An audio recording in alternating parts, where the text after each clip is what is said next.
Three. Falcons fans, welcome in. It is the post-draft edition, episode 40 of Out of Your Falcon Mind, Atlanta Falcons fan cast. The Big 4-0, man. The Big 4. Hey, man, I am happy to be here today with my man Troy and John, the Big 4-0. I could not be more excited for today's show. I got a million questions. I'm buzzing with energy. And 40, can you believe that, Johnny Yates? Man. 40. Show 40. We got a bunch of new listeners. I'm out of my Falcon mind. Yeah, Troy, what's going on with you, buddy? Exciting day, man. We've talked about this thing for months and months, and it's finally here and over. And I think we got a lot to be excited about. Looking forward to the show. Yeah, definitely. I mean, we first of all, before we get into anything, Mike and I did the Get to Know Your Show or Get to Know Your Host show last week, or about 10 days ago, whenever it was, just to fill some time because we have got a lot of new listeners over the last few months. And so, we just wanted to do kind of a reintroduction. So it's a long show. It's a couple hours, but I mean, we just, had some fun with it and answered some questions from some listeners. We answered some questions from each other, just some random shit that we had some fun with. So if you guys haven't had a chance, go back and check that out when you get time. Or, you're going to have to break it up over probably a period of time to listen to it all, unless you got 2 hours to kill. But we had a blast doing that show. We got a lot of good feedback from it. So we appreciate that. And we do this occasionally. I did it a few months ago on Twitter, just put a little, hey, let's get us to however many followers, something like that. And on Thursday, before the draft, I put out like, hey, we were, I don't even know, Mike, we were like at 280 or something like that. Yeah. No, it wasn't. I thought it was like 250 something, 260. I thought it was lower than 280. It might be. You might be right. I thought we jumped up significantly. Yeah, you might be right. And I put out a tweet that said, hey, let's get us to 300 before the draft tonight. And I put it out early that day. And we always have folks, like we talked about before, that we've made some really cool, connections with the Falcons community that we've since we started this podcast. And so, I mean, just a shout out, man, Fleek, man, he retweets us, and we got to get him on the show one day. Got to. We really appreciate that, man. Damsky, he helped us out. He always helping us out. Toby from Pound for Pound. Toby, you the man, Toby. Big shout out to those guys. Toby and JR, man, put together over 10 hours of live streaming this weekend. Yeah. Since the draft. I mean, I don't even know how they did it, man. The hell of a job for you guys this weekend, covering the draft and the picks and everything. Savion, of course, man, always shouting us out. Yep. Ski Shepherd. Man, some new folks, man. C1P3D _ cocky. Michael, Imagine Michael 3, Carrie. Just so many people. That Bison, man, Jacob Lifner, Mrs. Tony Stark, man. Mrs. Tony Stark's the Iron Lady, man. She might have been one of our first. She was. I think she literally was, like on Instagram, Twitter, everything. Like she shouted us out, put us on her page, man. So, man, big shout out to her.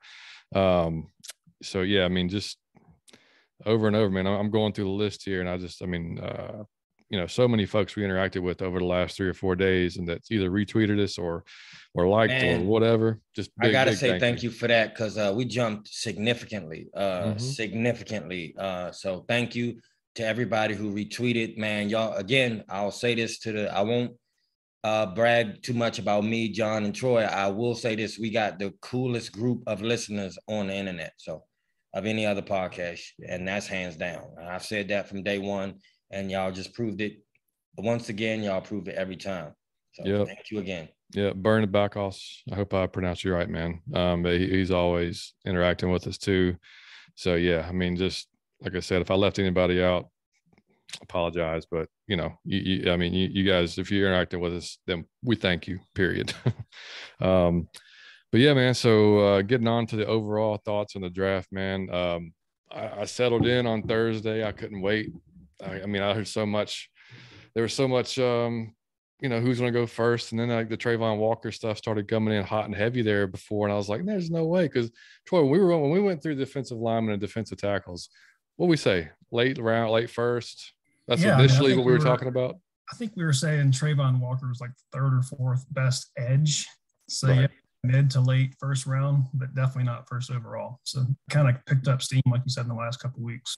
Yeah, I think a lot of it came from, if you looked at his score as they matched him with Myles Garrett, and it was damn near identical. And I mean, you know, you can take that for what it's worth. I mean, you know, it doesn't mean he's Myles Garrett. It just means that he measured damn near the same as Myles Garrett did. So there's a lot more that goes into it. I mean, I think Aiden probably would have been the safer choice, but they went with the more athletic, you know, freak, I guess, of a guy in Jacksonville. So, I mean, I can't fault them for it. You know, they definitely, I mean, they said, I think, you know, they were more than happy and more than satisfied. They were comfortable with it. Didn't have any second thoughts about it. So, hey, I mean, well, they had Jacksonville had an interesting draft all the way around. They got some studs, man. That after that, they go and grab Devin Lloyd, Mike's boy, and my boy. I was hurt. But hold on for a minute. Before we even start the draft talk, I got to say this. I want to speak for like the regular fans that this is going to be exciting because I've been waiting just as a normal fan. I didn't watch the draft. I have seen who we drafted. I've read all about them. I've seen the highlight reels, so I'm prepared now. But just for the regular fan, I was waiting to talk to Troy and John. I've been brimming to talk to Troy and John because I know they know more than me. So I got a lot of questions, and I will ask all the dumb shit y'all want to know to Troy and John. I swear to God, I've been waiting. I've been so excited. I was not excited about the draft. To me, it's boring as shit. I can't watch it, but I'm definitely excited to talk to Troy and John today because now we're going to get some real answers and some real clarity. Like John and Troy say, all the speculation is over. Now we know. So now it's time to roll. I've been waiting to talk to y'all. Let's go. Yeah, well, and see, this year when you watch college, man, next year's gonna be a whole nother. I'll know. Be a whole nother level for you. You're gonna be like, man, now I know these guys. And dude, I'm telling you, man, like we talked about it before. Troy and I, like, you know, we follow, you know, these guys every year, but not like this in depth. Like what we did, like some of the, like, so I'm sitting here, like because normally I'll watch most of the first round until we pick, and then I'll call it a day. I watched every damn pick, and then I watched every. Dude, I'm sitting here yesterday on Saturday. I mean, like we had to go out and do some yard work because, you know, like I can't stay here from 12 to 6 p.m. and watch every pick. But like after, I think I went out to do some work before our before we picked Justin Schaefer. And so like I didn't see that as last bit, but I literally watched, man, every single bit on Thursday, every single bit on Friday. I got like the Braves on my iPad or the draft on my iPad and something else on the TV. And like my wife and Liam are like, you're insane. Like, what are you doing? This is not exciting whatsoever. But I'm sitting there like going, oh, I knew that guy. Yeah, I watched him on that guy. You know, like, I mean, it's like, so like guys I normally never would have known, you know, getting drafted. And I'm like, oh wow, like, you know, that's I'm thinking now like how good a fit this is going to be on that team because, you know, like I know the guy. So yeah, it was different, man. But very different. But yeah, Jacksonville, man, so they started off with Walker, and then Devin Lloyd, and then Chad Muma, who's a pretty stupid linebacker from Montana. So you got him now with Foye down there. Like, I don't know how they're going to do that. They're going to put Foye in the middle, I guess, and have those two guys roam around and just disrupt shit, because that's going to be a hell of a combo down there. A hell of a combo. Yeah.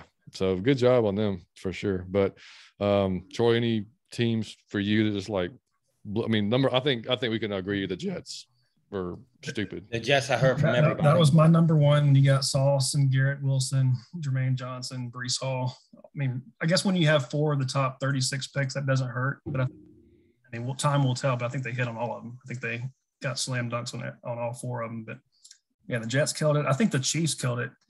I mean, the Chiefs, it's like an embarrassment of riches up there. But they added Trent McDuffie, George Karlaftis at 30 overall. So John, back to your preview show comment. I mean, we had him as one of our top, 4, 5, maybe. Yeah.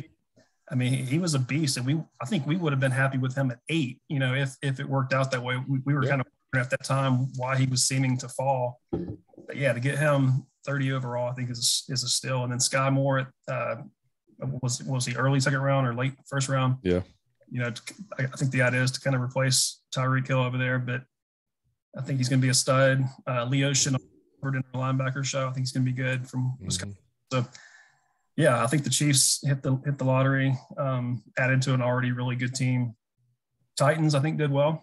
I think capped off by getting Malik Willis, and we'll talk about this later when we talk about kind of what happened with the quarterbacks, but I think they got a really good quarterback for, you know, 3rd round draft pick. So also Traylon Burks to replace AJ Brown. So I think the Titans did pretty well too. That was like immediate, wasn't it? Like AJ's gone, then like there's your cheaper replacement that looks exactly like you. Yeah, exactly. I saw you tweet for way cheaper.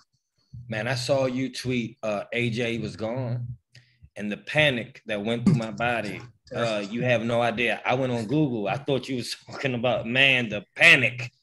I went on Google immediately, and I was like, oh no. And then I realized you had to be talking about somebody else. Yeah. No, I didn't do that. To me, too, the Ravens, I thought, I mean, like the Ravens seem to just like every year chill, and like just players they just like, all right, that's perfect. We'll just take that guy. And I mean, they got Kyle Hamilton with their first pick, which that guy's going to fit so well into that defense, man. And I mean, that's the guy like, we kind of hoped that would be there for us, but I mean, he was there for us, but we chose to go a different direction, which we'll get into. But and then Tyler Linderbaum, which I think, man, like we watched, or I think Troy, did you do Linderbaum or did I? We talked, I don't know if we even did that, but we talked about him because of just how athletic he was. Yeah. And just, I mean, the dude, like I've not seen a center pull and run down the field as fast as this dude, man. And I mean, and with Lamar Jackson at quarterback, like I think that's a hell of a good pick. I mean, that's just a very smart pick. And then they went ahead and got David Ojabo, which of course, the torn Achilles, in round 2, which once he's, they don't need him to be right now. So like they need him to be a year or 2 from now. So that was a great pick. And then Travis Jones, big D tackle out of Connecticut, I thought was going to fit perfectly in that defense too. Another guy I would have loved to have had on the Falcons. And then they go out and get Daniel Fillell, the offensive tackle from Minnesota. Some questions on his physicality, but so I mean, and then Jalen Amore Davis from Alabama, corner. So I mean, that was like, oh yeah. And then they went and got Isaiah Likely, tight end out of Coastal Carolina, who I thought one of the top tight ends in the freaking draft, man. And they got him in round 4. I mean, I think he's going to be a sleeper right there. But yeah, I thought the Ravens, Jets, like you said, KC. I mean, they did a hell of a job, and we did, man. I mean, I think we did a great job. We did. Yeah, I intentionally left us out of that because we're going to take a deep dive there. But no, I feel really good about where we landed. All right, so before we get on Atlanta, can y'all please enlighten us to what Matty Ryan got over there? Matty Ryan, he got, and I was watching, and I do have the Colts draft picks here. So they helped him out with the very first pick, and they helped him with wide receiver Alec Pierce out of Cincinnati. So that's going to be a good playmaker for him. On the RAS testing, he got a 9.83. In fact, the Colts didn't pick any guys with under a 9 rating on the RAS scoring system. That's something. So I mean, like they got a bunch of athletes. They really did. And they isn't used to this. They went and got Jelani Woods from tight end from Virginia with a 10 on. He had a ridiculous combine, because he is a big, like 6'7", 6'8". So their first 2 picks was wide receiver, tight end. Yeah, Matty might. Phew. Yeah, they already got Michael Pittman. And already got Pittman. I bet he don't know he finally got something for Christmas. He's got an offensive line, and an offensive line. He's been on the naughty list all these years. He finally got something for Christmas. How about it? Then they went and got Bernard Raymond out of offensive tackle, the nasty dude out of Central Michigan, to be on the offensive line. Nick Cross, free safety, I thought was a good pick out of Maryland. Eric Johnson, defensive tackle, Missouri State. Andrew Ogletree from Youngstown State. Curtis Brooks, another D tackle from Cincinnati. And strong safety from Yale in the 7th round. So, yeah, I mean, they got him a couple of weapons right off the get. And but yeah, they've got some. It's going to be I mean, the AFC. It's going to be tough for Matt regardless because of how good the AFC is going to be with Buffalo and San Diego. I mean, those are going to be tough teams to get by. But, I mean, if that defense can play like it has been playing, and I mean it's going to be interesting, man. It's going to be really interesting, to say the least. Any surprises for you, Troy? Like anybody that like fell or? Well, I mean, I think the biggest was the biggest surprise for everybody to Kobe Dean. I mean, everybody saw him as a first-round draft pick, and I mean, anybody that was watching it kind of live and monitoring Twitter was like, what is going on? Why does he continue to fall? Why did the Falcons not draft him in the 2nd round? And this rumor started swirling about a pectoral muscle that he declined surgery on. And then he came out and said that isn't true, or that he does have an issue, but never declined surgery. So I think that was the biggest, I guess, surprise. And frankly, the Eagles probably got a steal in him. I can't I can't imagine him not being a stud in the NFL, but we'll see. What about you? Yeah, agreed. I mean, I think number one, I don't know how your representation doesn't get that shit out like immediately. Mm-hmm. Exactly. Like, hey guys, he's fine. Like, you know, he may be whatever you're hearing. No bullshit. He's fine. I need you to draft him like now, like not when he got drafted. You know, that to me that was odd. You know, that was really odd. But clearly it was enough to scare a bunch of teams. I mean, like to didn't want to, and to have the kind of season he had, to be the leader that he is. I mean, that what with the how many players Georgia broke a record this year? How many players that were drafted? 15. Yep. Yeah, and I mean, love it. Yeah, I love it. And their defense, I mean, was, you know, generational defense this year, you know, and I mean, he was the leader of that damn defense, you know, so it's amazing that he fell that far. He's gonna have he already plays mad, but he's gonna have a big chip on his shoulder now. Yep. I mean, and you know, he's up there with his boy too. So I mean, Jordan Davis. Yeah. Yep. So, hold on, man. Where did Jordan go? Philly. Oh, that's dope. We left the Eagles out of our who killed it, but yeah, they did well too. Yeah, I don't like to mention them very much. They're kind of like John won't. These are things we do not speak of. I don't like anything Philly, man. Phillies, Sixers, nah. Yeah, definitely not the Eagles. Yeah, but I mean, the quarterbacks. I mean, it's hilarious because we had people saying Malik's going to go top 10. You know, that was and crazy. That Kenny Pickett's going to go top 10. You know, and you know that they just didn't. I mean, like after Kenny Pickett was chosen by the Steelers, which I thought number one, great pick by them because hometown kid, they obviously needed for a quarterback. And then they go out and get George Pickens, who I wanted for the Falcons. If we had to pick the receiver in the second round, that's who I wanted. Because of his physicality and his attitude, but man, he's going to fit so well with that Pittsburgh team. And I guess Kenny an immediate. I mean, you know, they lost Juju to the Chiefs, so you're going to combine him up there with Claypool and then some other guys they got. That's going to be a really good match. I think. I did not know until you said that Juju was a Chief. That is amazing. That truth, my God. Yeah. Loaded. Yeah. So loaded. I mean, yeah. So, but yeah, after Kenny though, I was just like, you know, that was the quarterbacks just didn't go anywhere until you know we picked, and then after that it was still kind of Carson Strong didn't even get drafted. You know, I mean, like he was, and he had sit in that green room. He had the best. He probably has the best arm of any quarterback in this draft, maybe other than Malik. Malik, you know, it's him and Malik basically. Now, then Carson had that issue with his knee, you know, that could be arthritic, you know, which sucks. And he was already not mobile, so you throw on a not mobile QB with arthritic knee, that's, you know, not great. But I mean,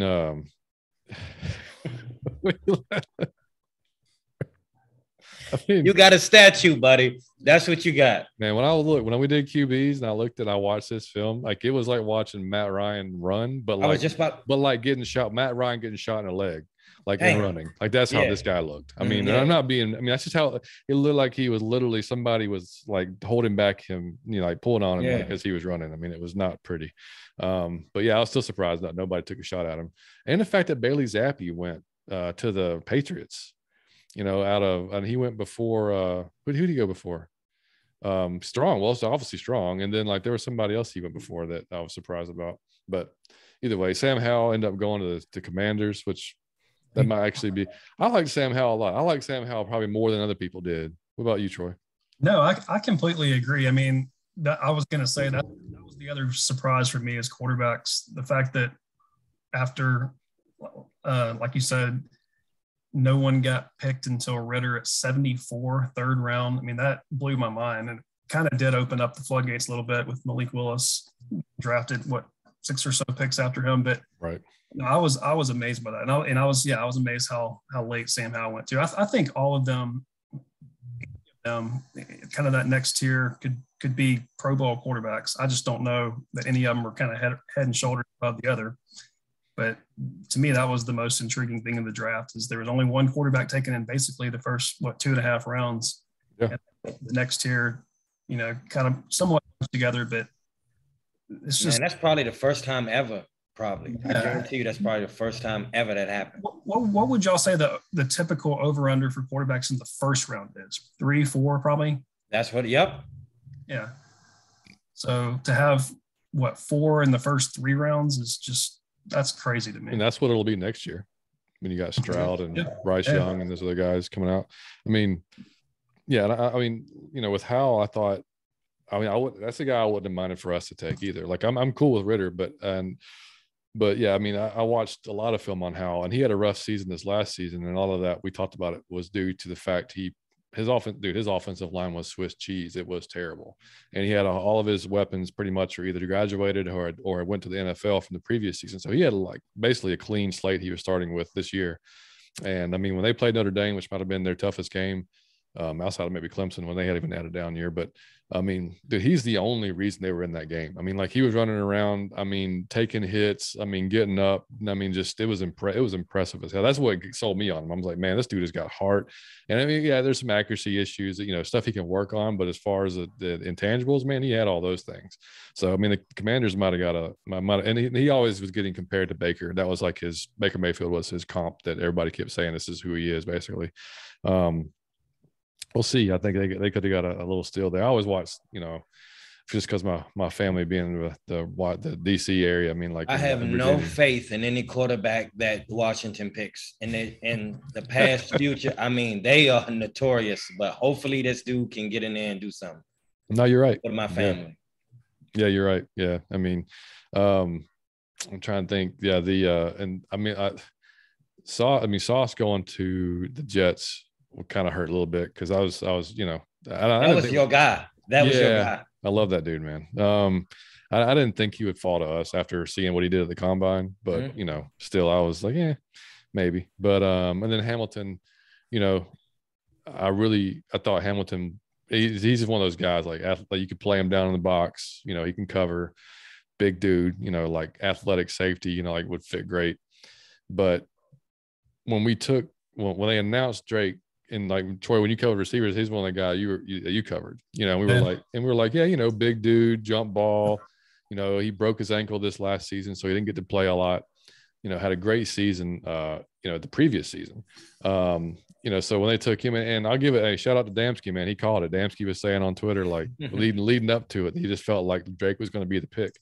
You know, and he called it, and I mean, you look at his last season, though, basically in 2009 through his 19 to 21, he had 160 receptions for 2,153 yards, 13.5 average, 15 touchdowns in 27 games, over 23 starts.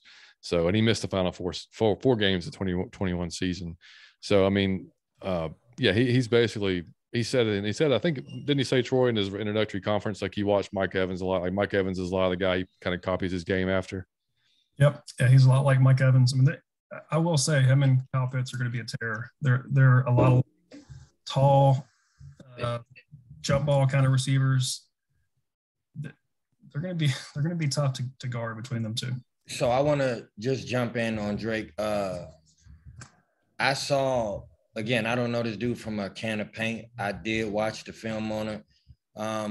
The dude, I heard he played basketball too. The dude is 6'4", which is the same size as Kyle Pitts. Those jump balls he was catching over people is going to be amazing. He can also do what Tony G used to do. If y'all remember, he would like box you out, kind of like playing basketball and go up for the rebound. It seemed like that. And his hands was damn good. I just wasn't impressed with his speed or his strength. That dude, I'm gonna be honest, not with the first pick. I thought he was pretty good. I don't know. I wasn't blown away by the tape. I just wasn't. I'm sorry. Yeah, I mean, I think it's becoming more and more obvious that Fontenot and maybe Arthur Smith have a type. I mean, they want these physical receivers and tall or physical players in general. But I'm with you, Mike. I mean, that was kind of the one that had me scratching my head. I will say that after they drafted him, there was kind of a run on receivers after that. Yeah. Chris Olave, Jameson Williams, and then Dotson and Burks went a few picks after them. So the floodgates definitely open, but whether he is the guy of those, say, five guys, I don't know. I guess time will tell. I mean, personally, and I don't know if you would agree, John, but I probably would have went Jameson Williams just to give that versatility, you know, a blow the top off the defense kind of deep threat.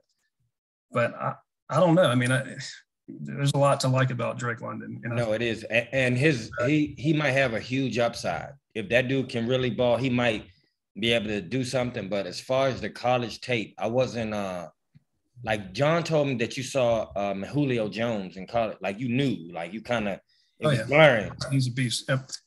I mean, that wasn't glaring. It was like, oh, he can jump ball. He can jump. And that boy got hands and he seemed physical. And like Troy said, the theme of that draft was physical. 100%. Everybody they got was physical, was tough. So I assume they know something I don't know, but I just didn't. Drake seemed great, but just not with the first pick. Like, light-skinned dude named Drake shouldn't be your first pick. I'm just being honest. I'm just being honest. I wasn't. He seemed like, and we do need receiver. So that's. Yeah, I mean, I guess the point I'm trying to make is of that, say, top 5, that went all within 6 or 8 picks of each other. You had to pick one. And yep. He's the first one to go. So of those 5, I mean, is he the guy? I don't know. But if you didn't go receiver there, then you're in a whole other tier with the pick in the world and that next kind of early, middle, second round tier. So you kind of had to. I don't know if you had to go him, but you almost like you had to go receiver based on who was available. What do you guys think? John? The way it shaked out, yeah, I think so. Because initially, and I mean, me with my Alabama bias, yeah, I wanted Jameson Williams too. Because, I mean, I watched that kid blow the doors off. He says if he could have ran at the combine, he would have ran 4.2. That's what he says. I don't doubt it, man. Look, I mean, I've watched him blow by guys out there standing still. And that speed also, I've watched him, guys have to respect that speed. So they're backing off, all of a sudden he stops it and cuts it short. I mean, like he's a weapon no matter what. If he's going to blow the top off or he can run, he a good route runner.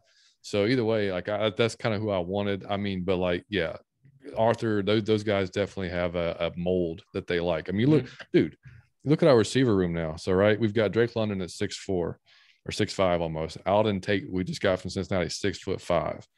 Cordell Patterson's our short guy at 6'2". And then we've got, Pitts at 6'4". Like, these are all big dudes, man. Like, I mean, and so regardless, and we ended up signing we did get an undrafted free agent receiver, which we'll talk about later. But, and whether I don't think Calvin comes back, I think when he's, I just don't think he comes back to the Falcons. I think it'll be something different for him. But, I mean, we got Zacchaeus. Well, I should say a short dude. Zacchaeus is still there. We did sign Alameda. Was he 6'1" or something like that? No. He's small as hell. He's 5'8". My bad. Yes, he'll be our small guy for sure. And Damian Bird. Yes, right. We got Damian from Chicago. He comes in at 5'9". So we got a couple little small slot guys. You always need a Hurry Douglas. Yeah, for sure. Always. So, yeah, but anyway, where we took him, we initially, I think, Troy, we texted each other. We're like, what?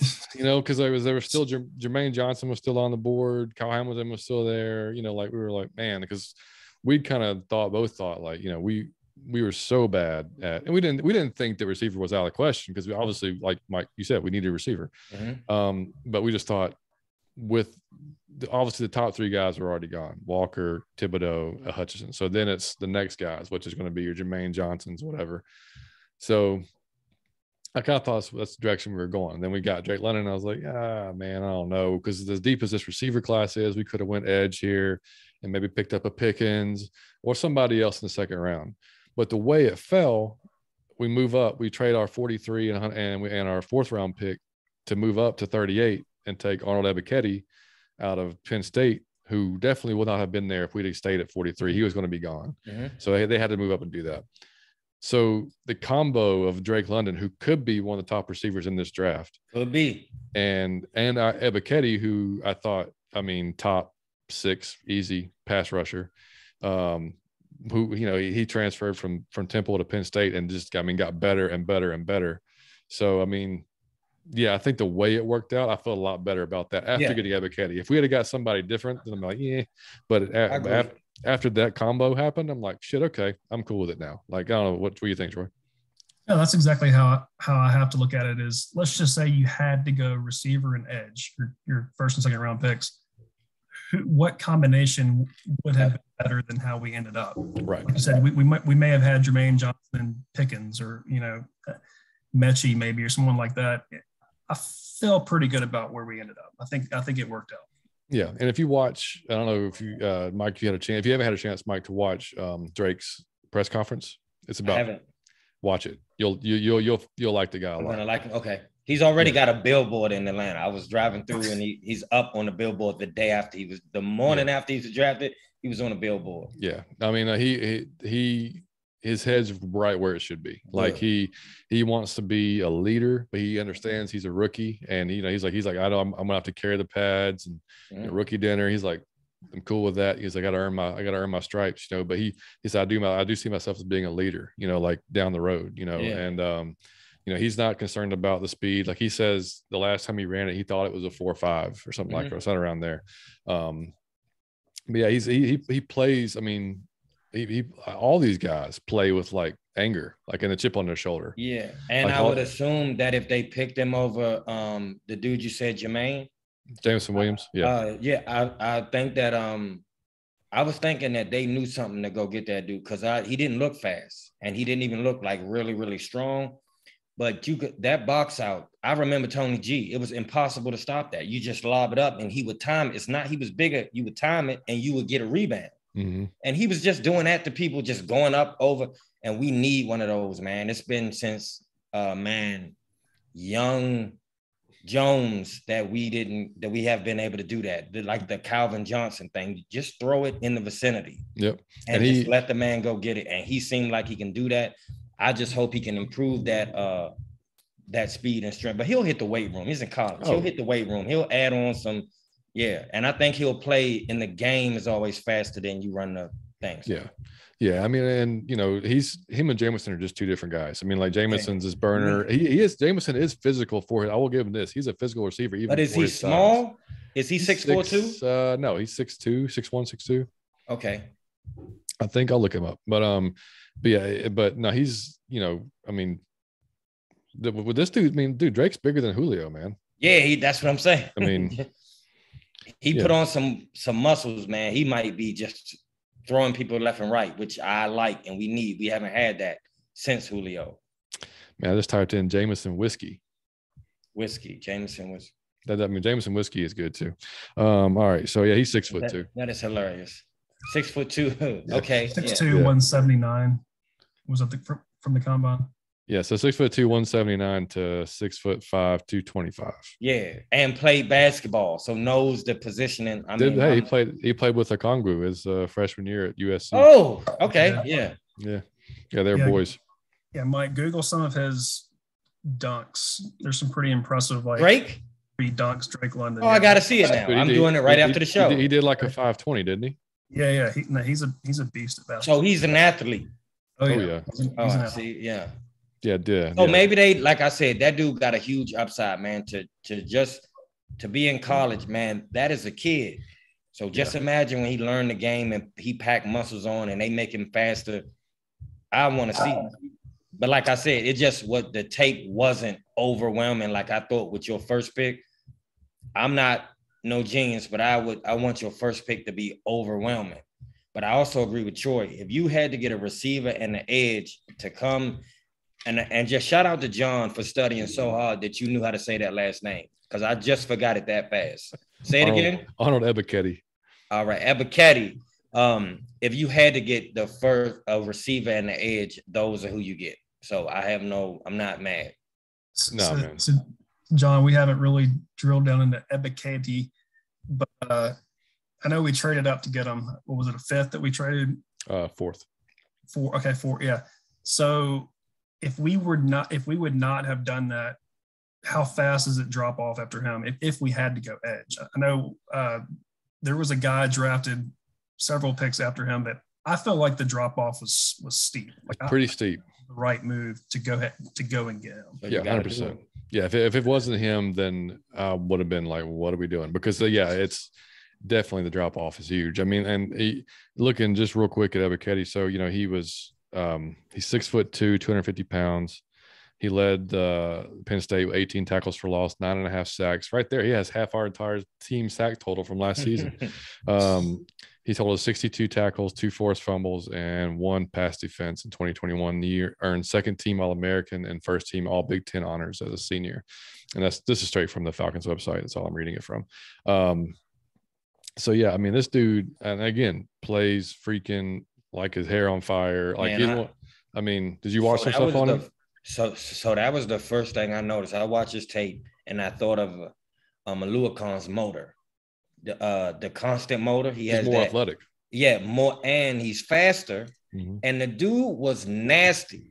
That's what, like the Arthur Smith, that's a nasty young man. Like when he hit you, and he come off with reckless abandon, like you said. I didn't know about that dude. I watched that tape and I thought the dude seemed like a nasty person, and that's what I wanted him for. In fast, man. Yeah, same here, and that's why I say, I mean, like my total thought process changed completely after we drafted him. I went from like Drake being like, damn, that was kind of a reach. We probably should have went some other direction there. Yep. To wow, this actually worked out great. So I mean, like, mm-hmm. and it, you know, it happens every year. It depends on how the other teams pick. That's going to affect you, right? So I mean, you don't know how that's going to fall. You know, like all the mocks that we did, Troy. Like, dude, I think I got one guy in all the mocks that we did. You know, and so I mean, I didn't mock Drake to us once. I mean, and that's whether it was the second round or whatever. I just never even picked him. You know, part of that's too is, you know, he's at USC. We don't see a lot of USC games over here, you know, unless you just want to go out and watch them, which I think, like I said, you obviously had to go back and watch tape on him when we did the wide receiver show. Guys, one of the guys I didn't have. But yeah, I mean, I totally changed my tune. And then so we roll around to our next pick. Let me do this, John. Hold on for a minute. I gotta interject. Yeah, go ahead. At 58, out of all the picks we picked, to me, the most impressive dude was Troy Anderson. Dog, I've watched tape on this man. I'm fucking blown away. I put wow beside the name. Like, out of to be at 58. This dude, he plays 3 positions, but he was good at all 3. He can really throw, and he can throw with like act. You know, when somebody people throw, you can throw it, but it's a lob and they got to wait. I saw somebody say he's a Cordell Patterson of defense. That's what it was, a jackknife. I mean, he could throw, he could really run, like he could be a running back. And then at linebacker, man, the dude was crushing people. This was my favorite pick of the draft. I was so blown away by Troy Anderson. I cannot wait to see this dude, man. All the tape was, he can do anything, and that's what we needed. Somebody like Cordell Patterson on the defense, but he can, the quarterback, if somebody get hurt, or just as Taysom Hill, to be able to run him, to sneak the ball when you can do reverses with this dude, the linebacker. I mean, can you imagine he's going to be chasing running backs, but he's a running back. Yeah. It's like, I cannot wait. To me, it was Montana State, which who knows? Exactly. I don't know. This dude, for us to get him at 58, I thought the fact that he wasn't picked up 57 times, even though I don't know who was available, to have him at 58 was mind-blowing. I love Troy. Y'all got to go see. That's my number 1 favorite pick of the whole draft. Yeah, he's right there with me. I'll get to mine in a second. But so when we drafted Troy Anderson, like I was sitting, this is before I knew that the Nakobe Dean injury or whatever. I just didn't know where he was. Okay. So I was thinking, man, this Nakobe's going to fall right into our damn lap. Yep. I'm like, this is great. There's no way they're going to pass. They're all BPA, right? They're best player available. There's no better player at 58 when the dude's projected in the top 20. He's still sitting there. Like, we're taking Nakobe Dean. So I swear to God, Troy, when we did linebackers, this dude wasn't even on our radar, man. Nope. And so, like, when they said Troy Anderson, I yelled audibly, like, what? I said, what the fuck? I mean, you know, and I was pissed. I was like, what the hell are we doing? Like, and I saw Montana State, and I'm like, no, we got fucking Dimitrov Jr. here. Right. From, like, you know, who knows what state, you know. Outsmart the room. Yep, exactly. Yeah. And so, and I saw Troy and I texted each other, and I was like, this smells so much like Dimitrov. And then I kind of, you know, I was like, all right, let me go watch something on this dude, because I don't even know who the hell he is. Man, like, I mean, he should have been on our radar, man. Yes. Like 6'4", 243 pounds, 214 total tackles, 27.5 tackles for loss, 10.5 sacks, 15 passes defended, 3 interceptions in 50 games. He started 40 times. I mean, he scored the second most rushing touchdowns, 33, sixth most 100-yard rushing games at 11, and ninth most rushing yards at 2,260 in the program's history. I know it's Montana State. I don't care, man. Those are good. Big, and I'm surprised he was only on our radar. When I saw the tape, I'm like 58th, but it have to be the school that that I would assume hurt him. But that dude is amazing, man. You talking about an athlete, an all-around athlete, man. I cannot wait. Yeah, I mean, like I watch, like you said, man, watching the film. Like, and a shout out to Aaron Williams on Twitter. Like I went and looked at some film and I put a video out there of him on our Twitter account, just a few of the plays, that was just like eye popping.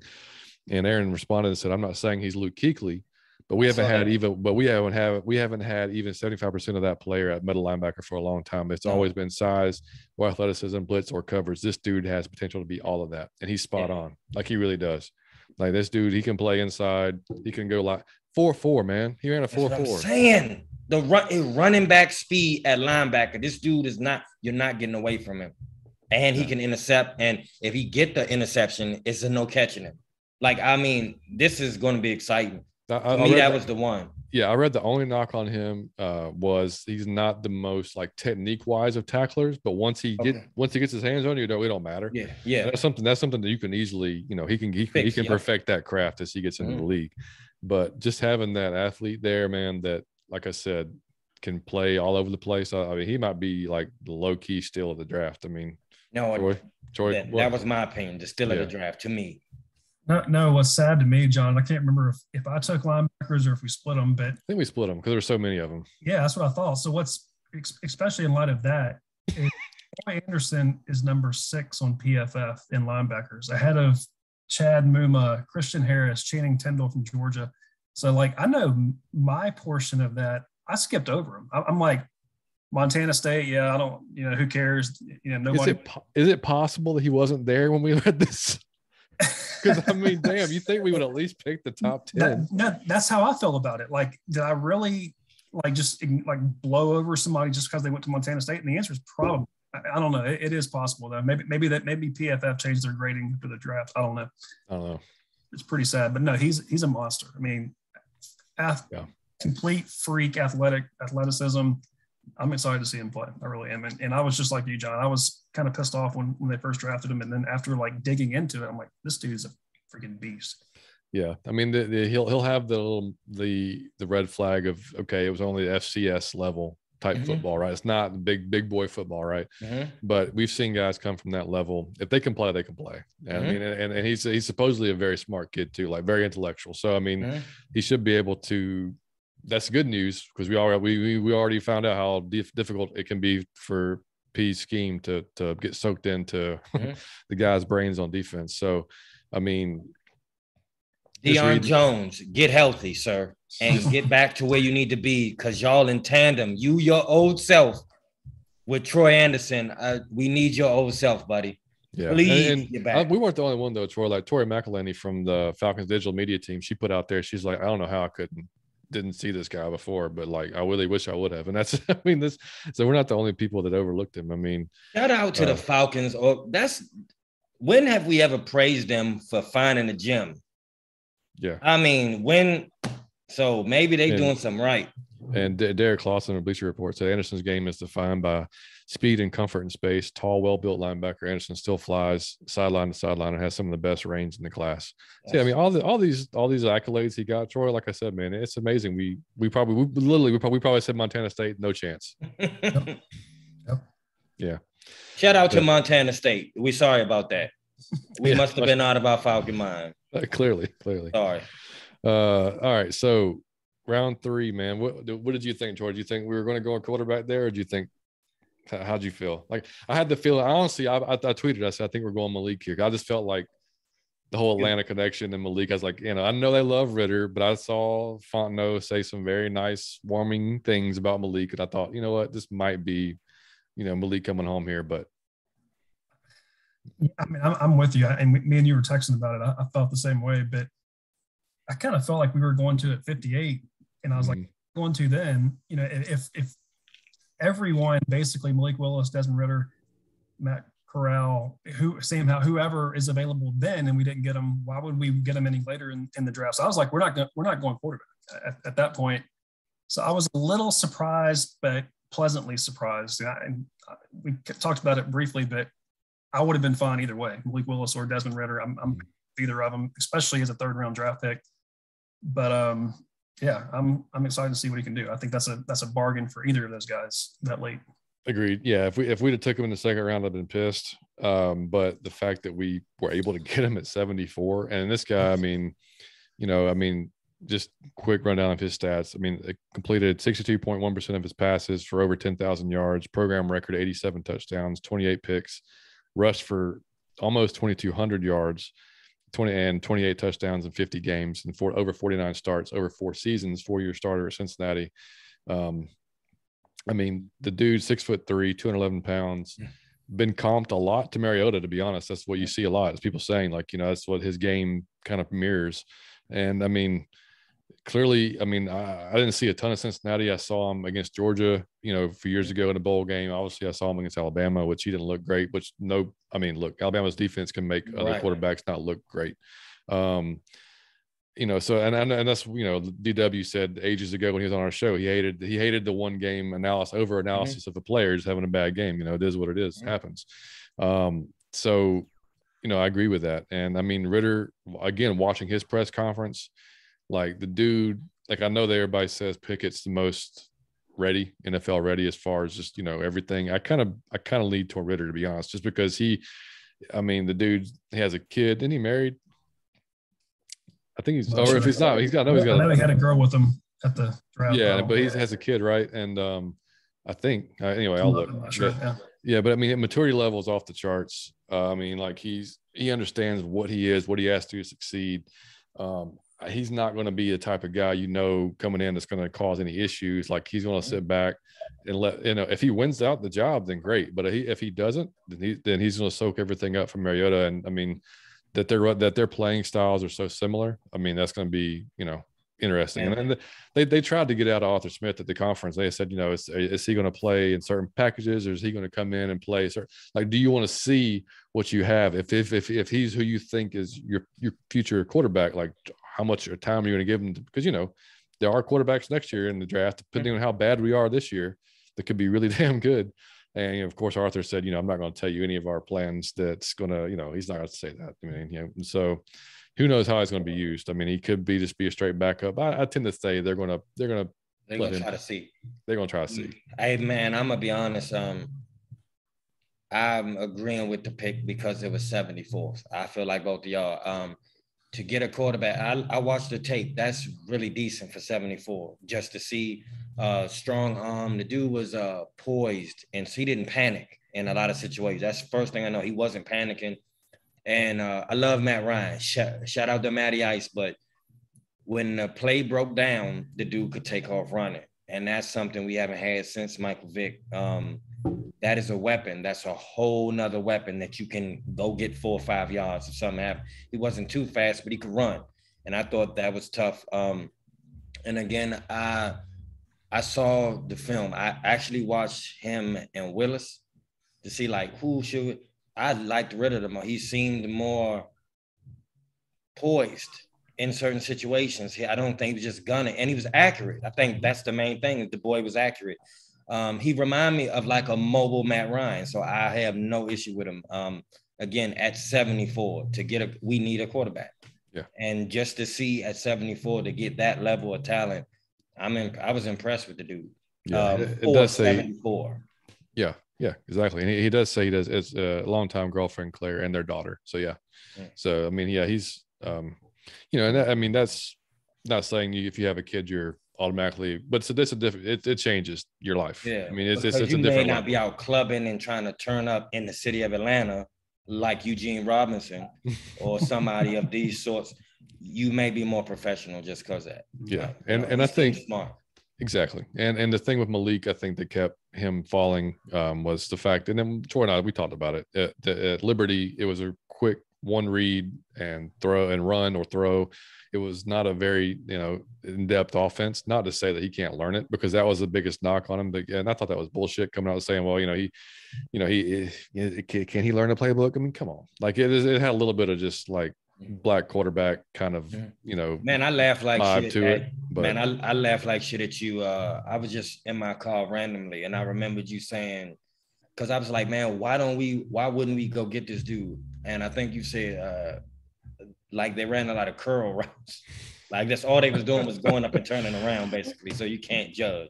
It was. It's difficult to see. I mean, the dude has a cannon arm. He showed off 100 times. I mean, accuracy is a little bit of a thing. Yeah. When they played Ole Miss, which was their, the biggest, toughest test, he had a terrible game. But I mean, it was him trying to do everything, because literally he was so far and above the talent that he had around him. He was running for his life on every play. Taking sacks when he should have thrown it away. All that stuff can be attributed to this is a much better talented team he's going against, and he doesn't have a lot around him. So Malik may not be ready to play this year, maybe next year. Who knows? I mean, like, we got a guy who, if we had to, I think he could step in and he would be serviceable this first year. Yeah. If he had to. I think ideally Mariota plays this year and he's gone, and Desmond steps in next year. I agree with you. With the contract we signed for Mariota, that's basically what we signed him on. We signed him on a 2-year deal, but that option is for the second year. Mm-hmm. So, I mean, if we get Mariota I would have loved Matt to teach Ritter. It would have been heaven for me, because I think that boy's going to be good depending on the teacher. But like I said, I agree with you. You sit him for a year, you let him learn. You get like a few plays here and there, but you let him go next year. Yeah, well, I would love to have Matt too, but Mariota's got a whole nother aspect of experience that Matt had never went through. Like you said, if they similar, it could help him more. Yeah, I mean, Matt was never cut.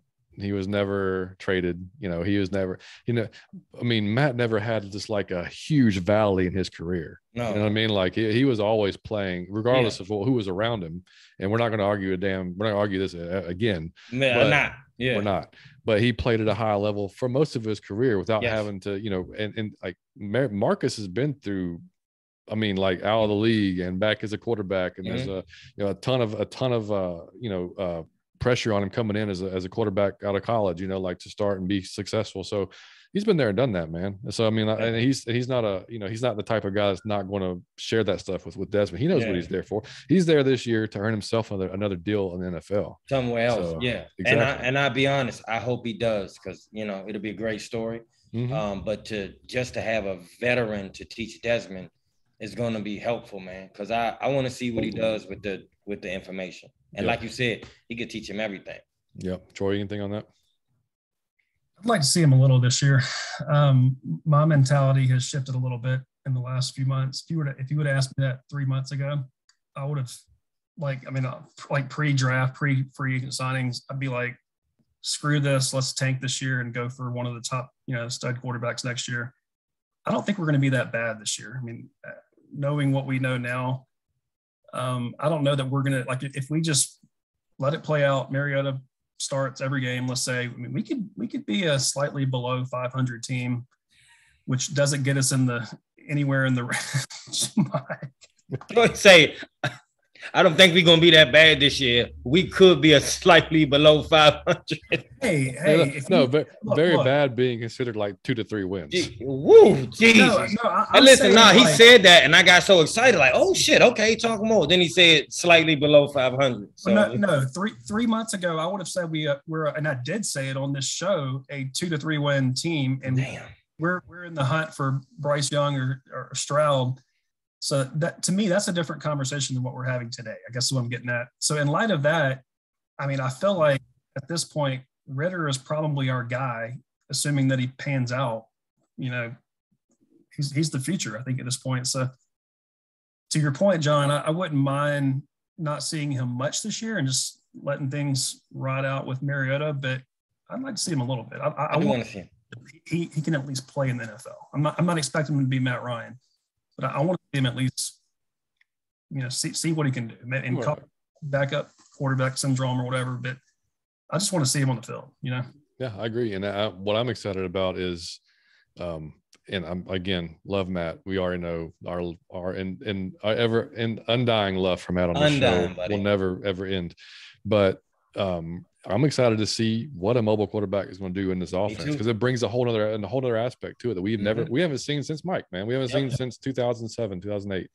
You know, I mean, so you're looking at, well, no, not 2007, before that, 2000 and 2005, somewhere around there. So you've got all these weapons now, and they are legitimate weapons. I mean, Drake London, Kyle Pitts. I mean, we'll get to the running backs in a second. Cordell Patterson, you know, Alden Tate. And people want to shit on Alden Tate, man. That dude was very productive at Cincinnati when given an opportunity. I think given opportunity here, he may be just that as well. So you add all that into a quarterback that can get outside the pocket and make things happen, extend plays that we haven't been able to really see before. Because let's just face it, we didn't do a whole lot on the offensive line yet. We've made a few. We made a few free agency signings. We did draft an offensive guard, which we'll get to. So I don't think we, knock on wood, Jesus, I don't think we can get worse than we were last year. So for those who don't understand technical terms, what John and Troy are saying is it's still a shit sandwich, but it is on wheat. Okay, it is a shit sandwich, but it's on wheat, baby. A little bit better for you. A little bit better for you to digest, you know? And okay, so hold on. Now I want to take this next one too. The second pick out of everybody we picked that blew my mind. Again, I was impressed. John, you said it. I've said this a few times. John said, if you can play, you can play. When you can pick talent, you can pick talent. At 82 from Western Kentucky, a linebacker, D'Angelo Malone. Again, the tape was fucking mind-blowing. Man, this dude, man, 94 tackles, man, 18 for a loss with 9 sacks, Defensive Player of the Year 2019 and 2021. To get that at 82, when we just lost Luakon and who knows what Dion is doing. That was a hell of a pick, man, to be able to do it. I have to ask you guys, I was so interested to know, was he even on your radar at 82? Because I couldn't understand why he would go in at 82. I didn't know if the dude had personal problems. The tape was so overwhelming. I wanted to ask you why did this man come at 82? I have no understanding of it. Go watch the tape, D'Angelo Malone. My first was Troy Anderson.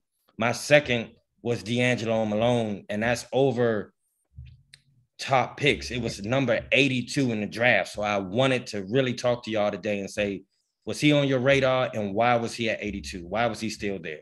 I think we talked about Malone. I don't think it was one of the guys we covered. I think he was like one of the, there's also this guy type of conversation. It wasn't, it was that we did, but we didn't look into depth. And I think the reason that he may have not been on, I think, so he's another edge rusher type of guy, outside linebacker, a little undersized, I think is the way that I think that's what a lot of the scouts thought, as far as like, little undersized for that. So if he puts some weight on, right now he's 6'3", 243. So not that different than Ebiketie. Ebiketie's 6'2", 250, right? So, you add 10 pounds to this guy. And but you're right, Mike, dude. The dude flies around. Fast, violent, from Cedar Grove High School here in Atlanta, by the way, coming home. Violent. Like you said, the violent. I love it. I could not believe at 82. Number one, I could not believe I was happy with Falcons draft picks, period. But at 82, to be able to get that level of talent, Defensive Player of the Year, 2019 and 2021, 18 tackles for losses. That means you in the backfield in a second or two. That's different. He's got some ridiculous bend to him, like going around the edge. He's got some ridiculous bend to him, and he is fast, like you said, in space. He's good change of direction. And I thought the fact that we doubled up on edge rushers was because we talked about that before, Troy. We wouldn't hate it if we doubled up on edge rushers at all, just because of how bad we damn were at it. And then to get a guy like this, who, he's quicker than Ebiketie as far as like just off the lines explosiveness. I think watch. But I do have to ask y'all: is Western Kentucky Man, like Liberty as far as who they play? Is this subpar? Because I didn't know if he was killing because of who he was playing or if he was really that good. I think they play a little bit tougher competition, don't they, Troy? They play some like some FBS schools. Yeah, I mean they're a step above Liberty, but obviously a step or several steps behind the SEC or the Power. That's where Bailey Zappi was, right? I think so, yeah. And he threw for like 100,000 freaking yards and set all kinds of records. I mean, not that many, but he literally set tons of records there. So I mean, it's a different level of competition. It's not like top tier FBS, but they do play a little bit better, For the people he was playing, he was wrecking the game. He was single-handedly changing the game. So I don't know how that'll translate to the competition of the NFL, but like John said, you add some more muscle to him, you add some power, he get professional trainers and shit. I'm dying to see what this dude can do. And what you said, man, Dion, I think, is the wild card in all this. Yeah. Like if Dion doesn't get traded, if his mind's still in it and he comes back and he can be like at least 80% of the Dion that we knew.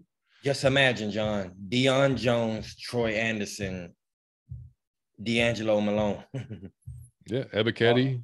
And I mean, all on the command. Yeah, Lorenzo Carter as a free agent, That's who gonna be came crazy. on strong at the end of last year. So yeah, I mean, dude, like Troy said, we may not be a 2 or 3 win team. I mean, we may, our schedule's going to be tougher, but I mean, damn, we might actually compete this year. I don't want to be too optimistic after the draft, but I mean, it's just, I think the chances of us finishing with the top 3 picks a little bit slimmer than, would have been, a month ago or so. Mm-hmm. But yeah, so anything else on Malone for you, Troy? The only thing that I would add for Mike, I hope this doesn't change the way you feel about him or add some pressure for him, but this is so we essentially traded Matt Ryan for D'Angelo Malone. Just so you know. Oh, now I hate him. No, I'm joking. But so this is that. That is okay. And that's yeah. A little bit of extra pressure on him, but yeah, a little bit of extra pressure. You got to turn out to be good. Thanks, Matty. Yeah, thanks, Matt. Helps out a little bit. A gift for the road. Mm-hmm. All right, so in our next pick in round 5, the guy that I shout out to John so wonderfully and just prophetically knew we were going to take. I remember you doing this. But where's BYU? I could not think of what that stood for. Brigham Young University. Mormon school in Salt Lake. Okay. Yep. Yeah. So, this guy I watched a lot of when we did the running back show. Actually, it was me alone doing the running back show. That was the only show I did by myself. Yeah, was.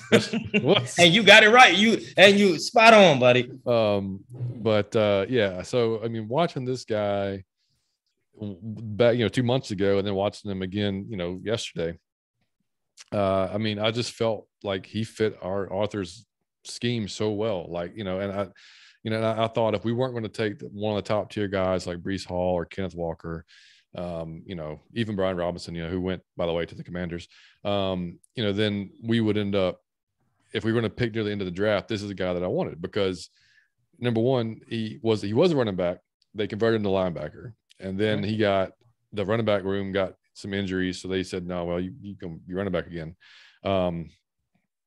Was a walk-on. All right. It wasn't even, had no scholarship, had to walk on, earn his way on there. And all he did was freaking rush for, he's 5'10", 224 pounds. He played 41 games, 21 starts over 4 years, almost 3,000 yards, 452 carries, 36 touchdowns, 6.4 yards a carry, 46 catches out of the backfield, 437 yards, 1 touchdown. And I think last year he had, I think it was 40 runs for 10 yards or more. So the thing that they love about him and what shows up on the film is his run as yards after contact. Mm-hmm. He does not go down. So I think 70% of his yards for the season were after contact, which is incredible. Troy called this. Troy said this on an earlier show. I said, I had asked him a question. I forget. And he said he'll go get a guy who suits him. Like Arthur Smith will get a guy that suits Arthur Smith. When you watch the tape on Tyler, all you can think is Arthur Smith. Like he 100%. went out and got it. I guarantee you that's his favorite pick. Yeah, he was like, screw best available. I want that guy. Yes, I believe a list of I want that guy, that guy, that guy. That's who they got. I believe that wholeheartedly. He said, screw best available. I want Tyler. That when you see him run, that was Arthur Smith. Like that's Arthur Smith. Yeah. I mean, he's a big dude. He does not, he will, I mean, he's a fucking linebacker, right? Yeah. I mean, like he does not mind contact. In fact, he welcomes it. He's a good blocker. He even said in his press conference that, he wasn't used as much out of the backfield as catching, but he thought that was one of his strengths, like and I mean, listening to Terry and Arthur talk about, like, they think he's a 4-down back. No, he's going to play special teams. He's going to play. He can catch it on third down. He can block. Man, 5'10", 224. Okay. Yeah. Yeah, and we need youth at running back. We just need some. Yeah. And he's got some breakaway speed, man. That's that's nothing that, I think, and even he said in his interview, the one thing about him that people kind of sleep on is his speed. He's like, and you watch the film, he breaks away in this. He's gone, man.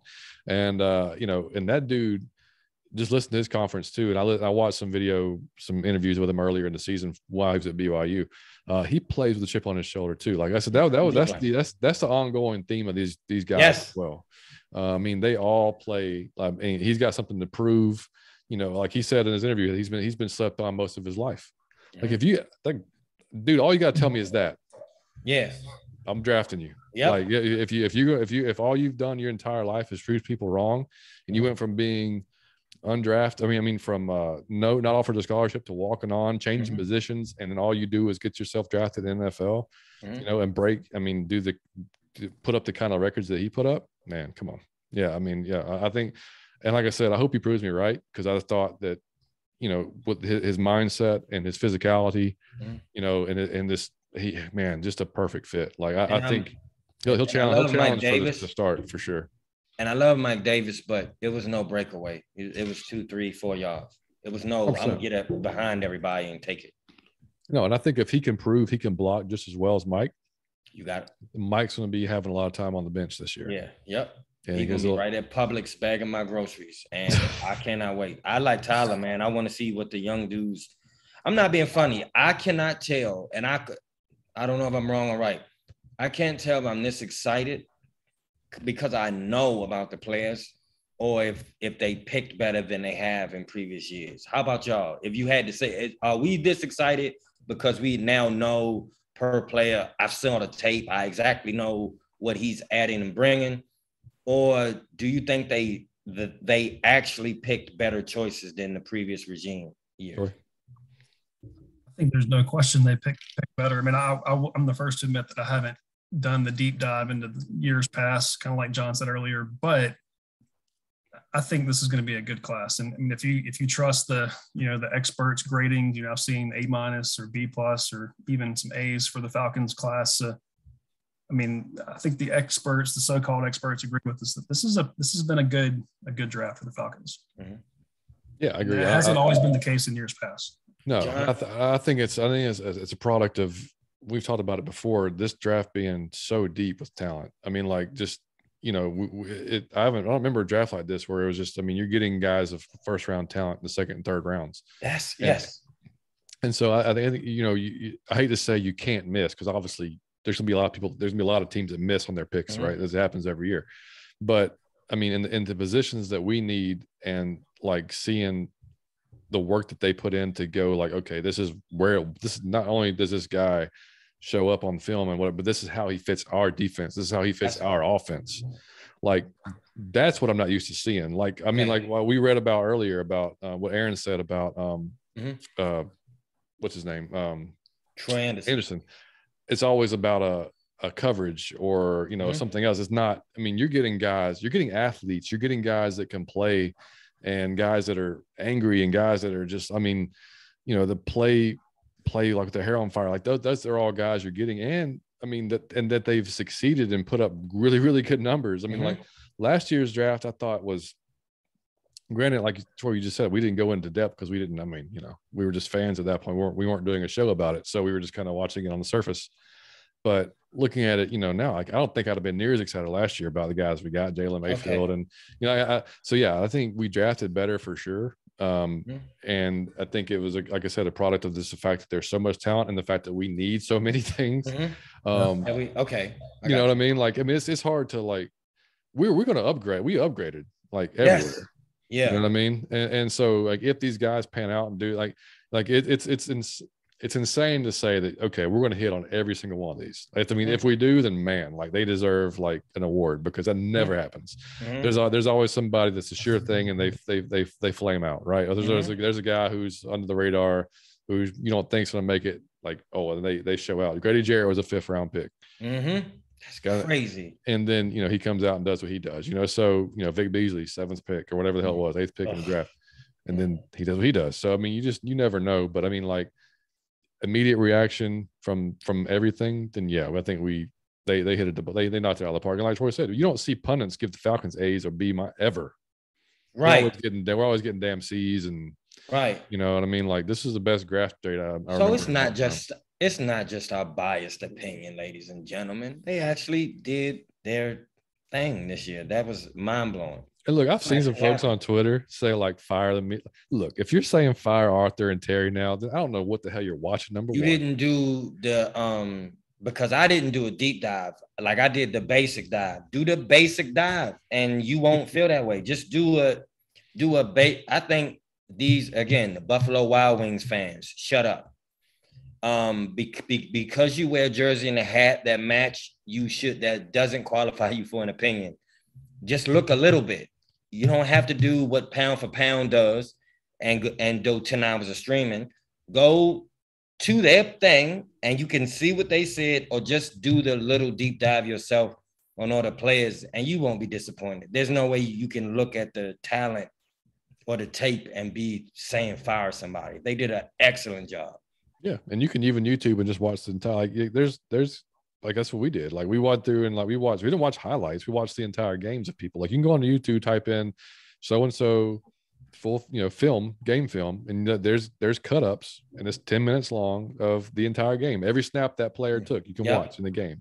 You can watch it for 3 or 4 games. You can see the good plays, you can see the bad plays, see it all. So, I mean, like, these aren't guys that that you sit there and look at and go, man, like, we really reached on that one. Like, there's not one guy can say we reached on this year. No, most years true. I'm like, damn, we really got that guy there. Like, I mean, so it's, to me, I mean, they just sat back. They did what they needed to do to get Ebiketie, which was smart. Had no problem with them, like I said, coming up to get that. So yeah, I mean, dude, I don't have any. And then this next pick we'll get into. So Justin Schaefer, and I saw a ton of people wanting Jamari Sawyer, which he was drafted. What was it, Troy? About 5 or 6 before, probably. Yeah, it was right before him. Yep. Yeah, and I think he would have been a better fit in our offense just based on just his athleticism alone. But Schaefer has played almost exclusively at left guard, which we all know who plays left guard right now, right? I'm gonna tell you something. I was not impressed by his tape, but I'll tell you one thing: he's tougher than Jalen Mayfield. He's better than Jalen Mayfield. His tape wasn't mind-blowing either, but man, you could put me at left guard and I would do a better job than Jalen Mayfield. A matter of fact, we can go get Liam and put Liam at left guard, and Liam will do a better job. All right. So I mean, he does like hitting people. So I mean, yeah, see what I'm saying? And he's tougher than Jalen Mayfield. And so, hey, quick story. Now I'm gonna go right back to football.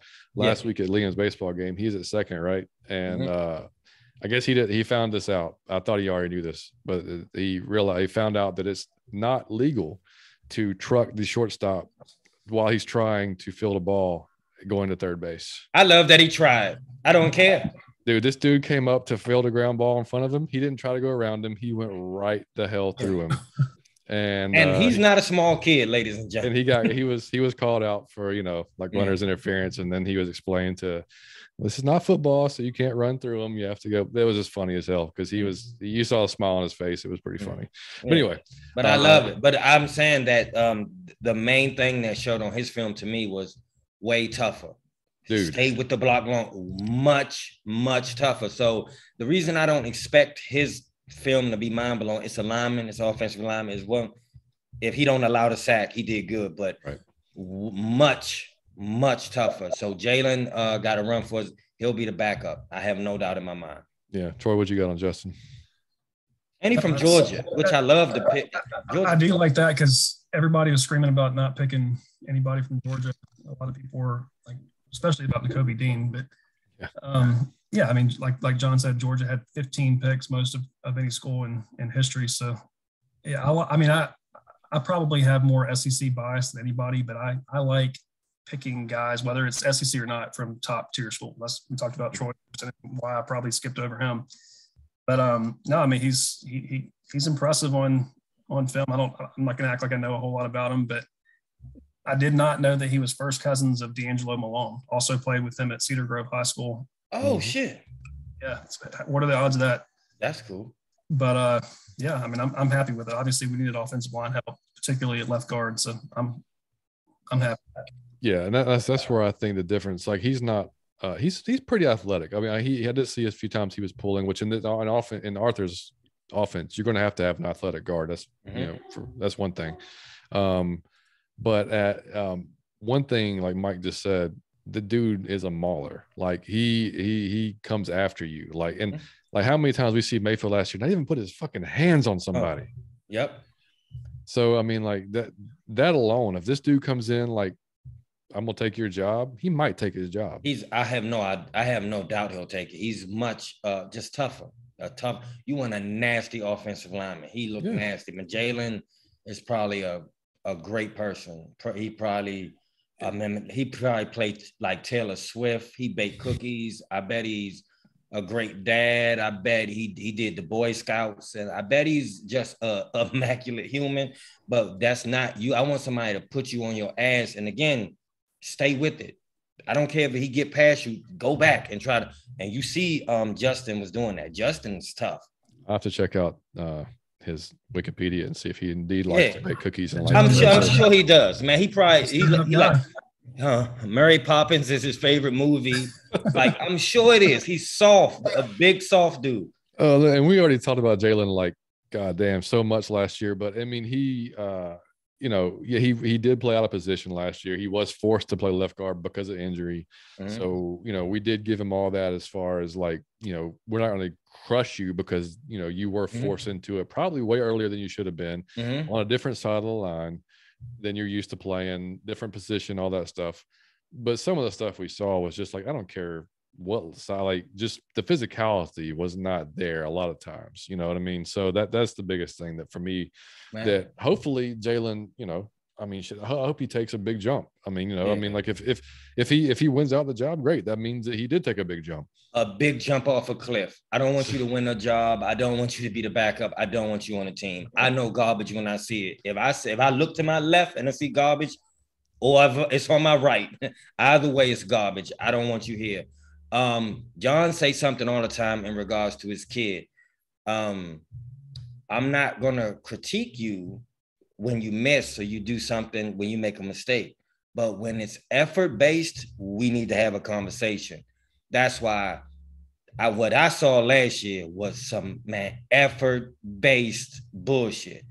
And that is, if he's struggling talent-wise, I'm a Falcon fanatic. I'm gonna be optimistic until you off the team. But when it's effort-based, man, I thought a few of those it didn't even look like he wanted the contact. Like he didn't want, like it was weird. I'm gonna tell you, I wouldn't, if I had to, you know how they say Ridley was betting? Yeah. If they just put it was an Atlanta Falcon betting on the game, I would have 10 times in a row picked Jalen Mayfield. I would have, that's clear. This is obvious who's betting on the game. I would have never picked Calvin. Because he let some people go a few times. Like he didn't like Matt Ryan or something. It was weird. No, you're right. I mean, there was times he literally, you look at the replay and the dude either didn't know he was supposed to block or he literally just let people go by. He let them go. Yeah. It was crazy. So yeah, I don't get that one at all. So hold on, John. I got to jump in one more time because I really like this pick. 213 again, I thought the Falcons just did their thing with talent level. 213, you pick somebody quality. Lee Smith retired, who's my man. I love Lee Smith. a 6'2", 250-pound tight end. Again, we don't need a receiving tight end. That's not what I believe they got him for. This dude might be one of the best blocking tight ends for what he's bringing. That's what we need. I mean, this dude is nasty. I mean, a nasty tight end. Again, tough, physical tight end. I cannot wait to see him block. And he could catch, he could run. I was all that, so we're going to see that too. But I think they brought that dude in to block. That dude is a hell of a blocker, and he's big. That's what we need from a tight end. And Kyle Pitts should be an average block. He's more of a receiver. That he's too fast to be staying in on the line to block. To get John Fitzpatrick, I thought was an excellent pick for a blocking tight end. I thought that was quite. When you see the tape, it was impressive, and that's at 213. So I mean, I have no issue with Atlanta right now. A good blocking tight end is what we needed because Lee Smith is gone. Yeah. I mean, and we signed Anthony Fursker from Tennessee is another tight end. And, you know, he's more of a pass catcher than know. So I mean, but yeah, I mean, we needed a blocker. Yeah, like you said, I mean, he's 6'7", 250. That's what I'm saying. A large ass dude right there. And he didn't, you know, he caught 17 catches, 200 yards. You know, when what's his name at Georgia? Brock. What's his name? Brock Bowers. I mean, that dude, he's going to be a top 10 pick, you know, whenever he comes out in the NFL. So, I mean, like, probably he'll be a first round for sure. But, I mean, like, he's not going to catch many balls when you got Brock Bowers on the other side. But, yeah, I mean, like, he's not going to be asked to catch. He's going to be asked to come in there and sure up that side of whatever he's on. So, I mean, and he could be, you know, Smith calls, he could be sneaky. You know, they could use I felt. And he looked like he could run routes well. He could catch. He was fast. His hands were short. I have no issue with this pick. I like John Fitzpatrick. Yeah, if you're down the red zone, I mean, who are you going to guard? Pitts, right? You're going to guard Pitts. You're going to make sure Cordell's taken care of. You're going to make sure Drake's taken care of. So if you got double tight end, 2 tight end set, I mean, John's going out there. You throw it. He's 6'7". Throw it up to him. We can just give the ball to Tyler now. That's right. You got to guard everybody. Yeah. So, I mean, exactly right. Anything on Mr. Fitzpatrick there for you, Troy? I don't know that we know how good he is. Like you said, he came from a stacked UGA team. His numbers weren't there. At least his offensive numbers weren't there. But all indications are he has solid hands. He can routes, and of course, he can block. We all know that he can block us. Everybody, that's kind of what he's, I guess, known for, why they picked him. But I think he could be a solid kind of, like you said, sneaky, fifth option in the red zone. The only thing I would note, and it's really more about Algier and Drake London, is talking about the theme of the draft. Is, you know, you had mentioned, John, that Algier led the nation in TDs last year for backs. I think they put a heavy emphasis on red zone. Both Drake London and Algier can get in the end zone. We all know we've struggled with that in the past. I mean, Julio Jones couldn't hardly get in the. So I think that was one of their conscious efforts, is get guys that can score, and I think they did that. So I think that's a great point. When you look at we should be good in the red zone, because we couldn't get in there for like 2 years in a row. I think these guys can get in the end zone. I think and you can't focus in on one anymore. You got a few dudes who can get in the end zone, and you're going to have somebody watching the quarterback. Yeah, and that's the thing that I told you. Like, I love Matt Ryan. No knock. I will never do that. But I knew when he left, we were added. That is an entire new playbook, like an entire new playbook of plays and things you can do when it break down. When Maps broke down, he had to throw it out of bounds really quick. When a dude can take off, and Marcus can run even. So I'm impressed, and I cannot wait to see what the team does.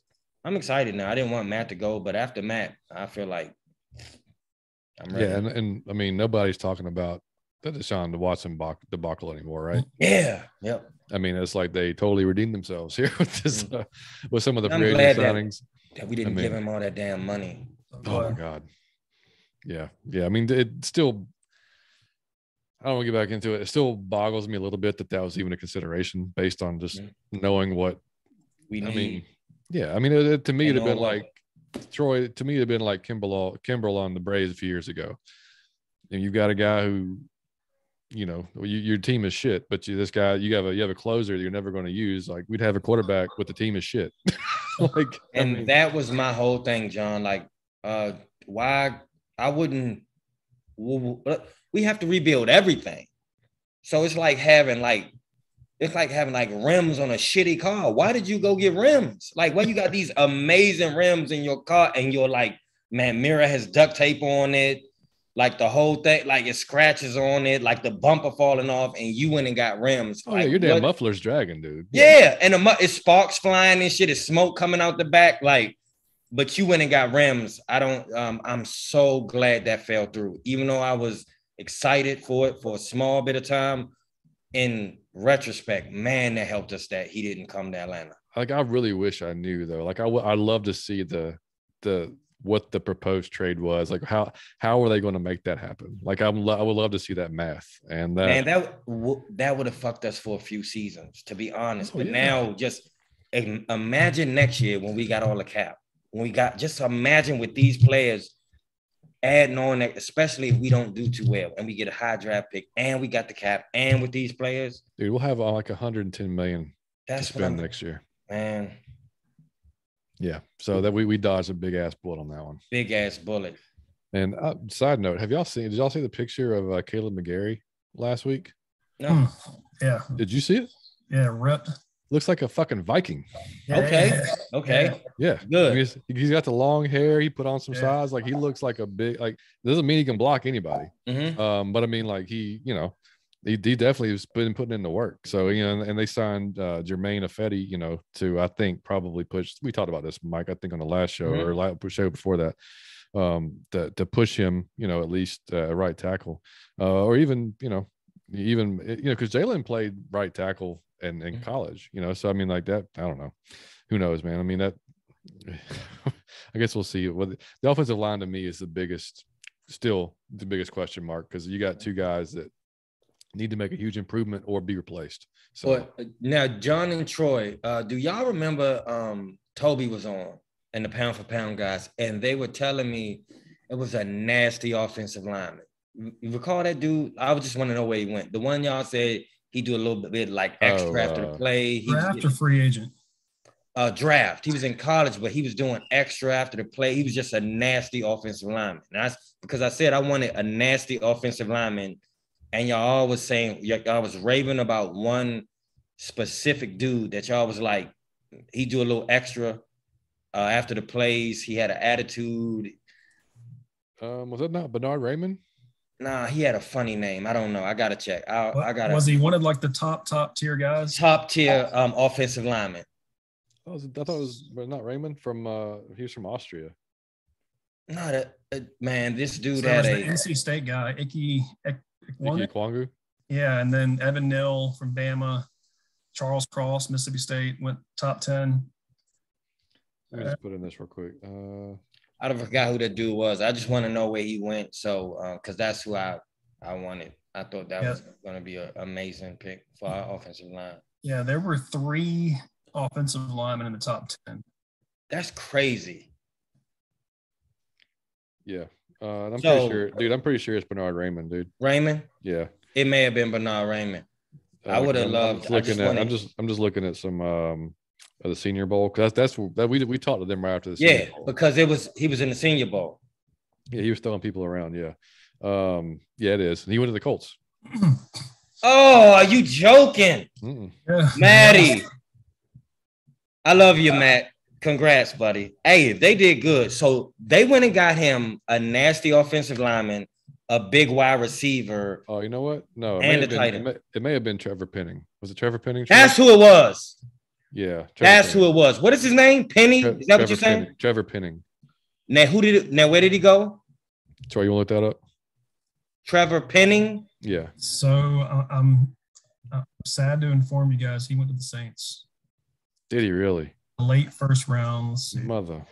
That was the attitude I wanted on our offensive line. He was 19th overall. Trevor Penny. Yeah, he deserved it. Iowa. because the pound for pound boys was raving about him, and they told me he was the nastiest one. Like, yeah, I'm it not gonna say says the best one, but the nastiest one. Yeah, I just pulled up the first thing I pulled up when I typed it in. It says new Saints offensive lineman Trevor Penny, the nastiest offensive lineman in the See, draft. that's the one. I Same thing. bet Chris Man, is pound right for now. pound don't miss. A shout out to those dudes because they called. I said, "Who's the nastiest one? Who's the one, the gritty?" And they said, "Oh, Penny." Yeah, Yeah, and I just wanted that attitude. yeah, I know. Yeah, same here. Yeah, and so yeah, Chris will love that. So we'll have to have him. We'll have to have him on pretty soon. Got Talk to, about yeah, the to Saints see what draft. they, yeah. Chris caught it though. Chris he said months ago that he thought Chris Olave was who they were going to go with, and that's who they went with. And so I mean, it'd be a good receiver for them. He's depending on how Jameis comes back from his injury. I mean, we'll see. But so I mean, so I guess after now we've covered all the guys in the draft. I mean, what since everybody else is graded us, I got a question. Yeah. Before you grade the whole thing overall, you guys have been saying this all throughout the show, so I want to bring. Are y'all really sick about? I don't know. Are you saying Kobe Dean or are you saying Kobe Dean? Kobe. Okay. Do y'all now? We passed on him. Are y'all sick about that? Time will tell. Yeah, it's just one. If there was no injury concerns whatsoever, then I'd be pretty sick about it. Yeah, because I mean, I just don't know. Like, obviously, those teams know more than we do, right? Okay. So there's got to be a reason that all these teams passed. So I don't know. It's just weird. He's scratching his head like he don't know. He don't know the reason. No. I mean, he went 83rd overall, I believe, and so think about the late third rounds. It wasn't just us that passed on him. I mean, it was every other team in the league. What, twice at least, some 3 times. Something's up. I mean, I know he denied this whole injury thing. He even admitted that it cost him a lot of money. But like you said, John, I mean, his agent should have been out there screaming, he's fine. So I don't know. Something's up.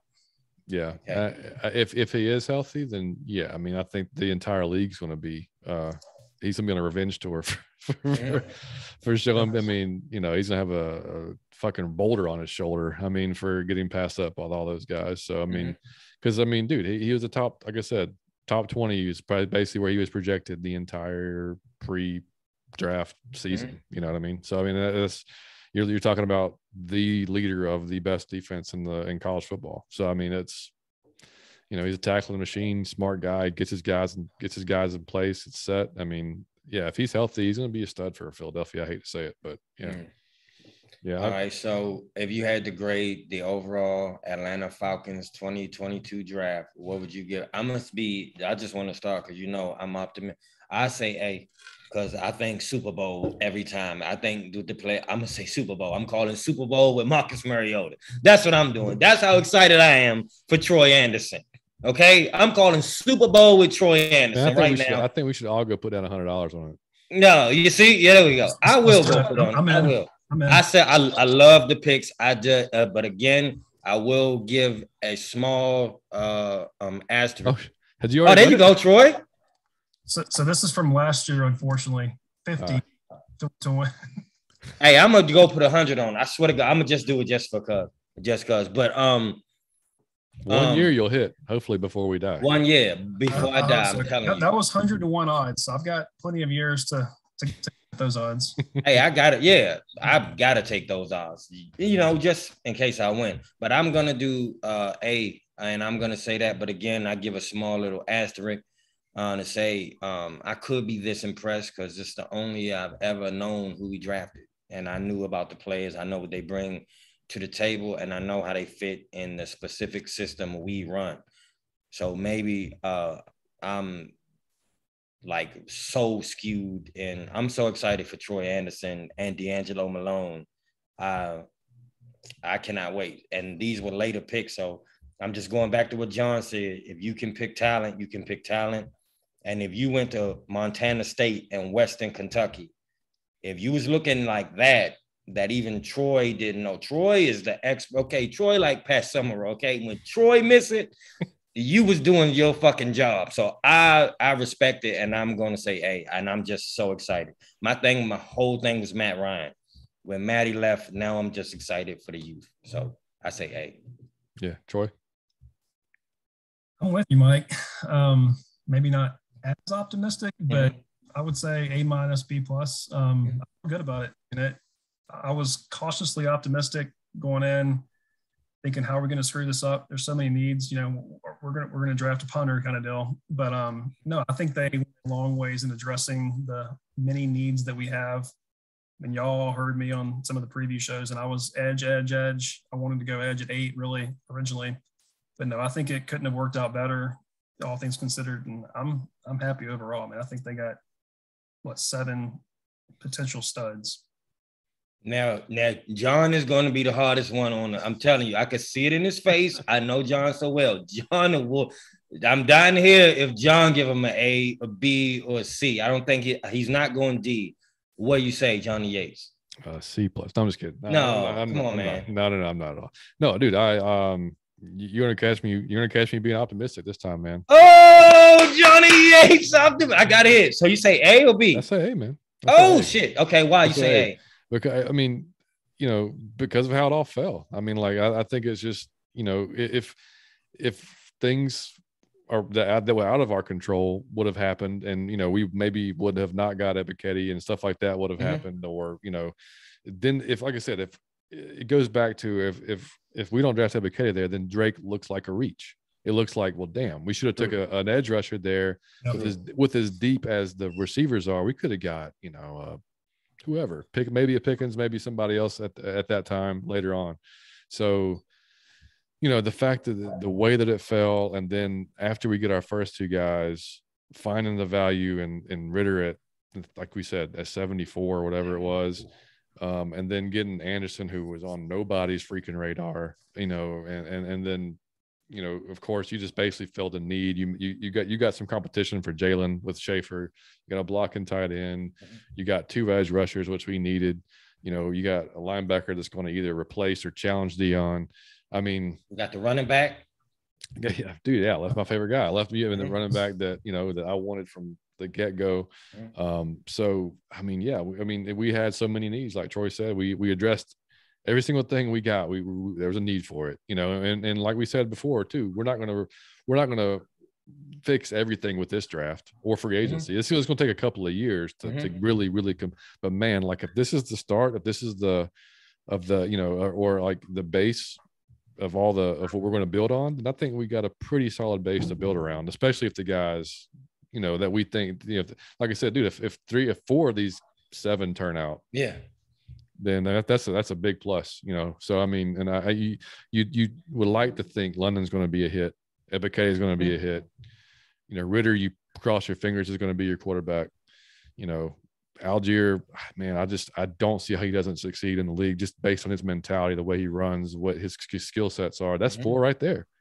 So then you're looking at Malone, I mean, that's a guy who could easily, like we said, gain a few pounds, or maybe he stays where he's at and you play him outside. I mean, I hate having like that Falcon bias and then being overly optimistic. But Mike, man, I mean, I'm like you, buddy. I mean, I have a hard time seeing some of the failures here. Man, I'm out of my Falcon bias, man. I got a Falcon bias and I love it. Okay, but I do have one more.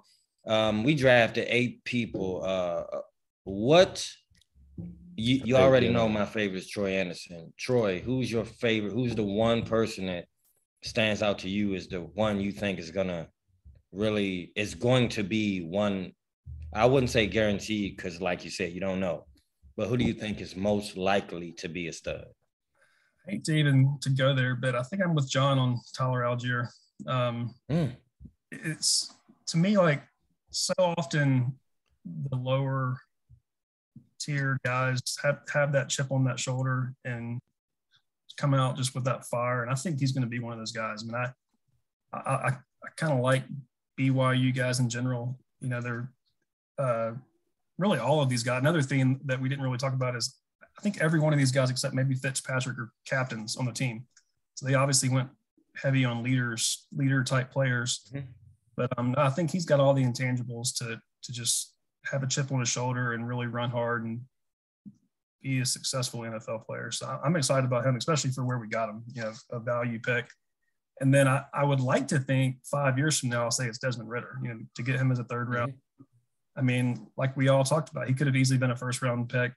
And I would not have been happy about that, taking him at 8, certainly. But like we said, I mean, third round, absolutely, I'm willing to take a shot at that. So we'll see how that shakes out, but I'm excited about him too.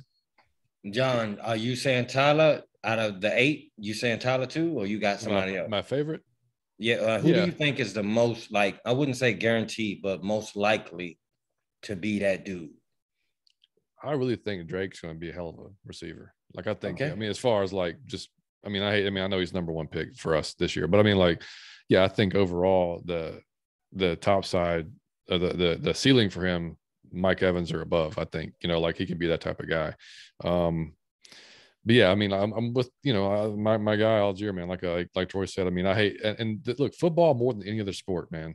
And Terry and Arthur said about it, mentioned it in their press conferences. They watch how these guys practice. Like they don't just look at the game film. That's not just you turn on a switch. They want to see how physical and how hard these guys go in practice, because that tells a lot about their makeup and their character, right?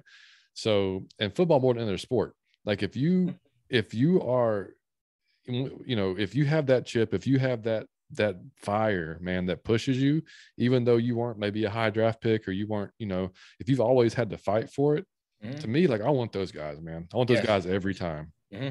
So, I mean, yeah, I think we got a bunch of those guys. I mean, so I mean, I think it'll be a plus. I mean, these young guys are going to come in. They're going to push the hell out of Dion. They're going to push the hell out of some of these veterans that we've had. So, and speaking of like, so they've signed a lot of undrafted free agents. I'm not going to go through them all, but a couple that stood out. We signed center, or no, was the offensive tackle? Yeah, offensive tackle. Coach Mike Vrabel. We signed his son, Tyler Vrabel. From Boston College. So he could be somebody that sneaks in there and, makes the club.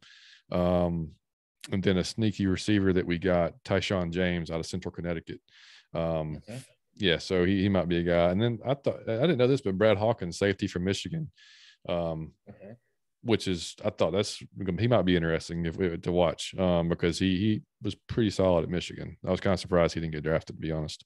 And there's some other guys that, like I said, we're not going to get into because there's a lot of guys, most of which we've never heard of.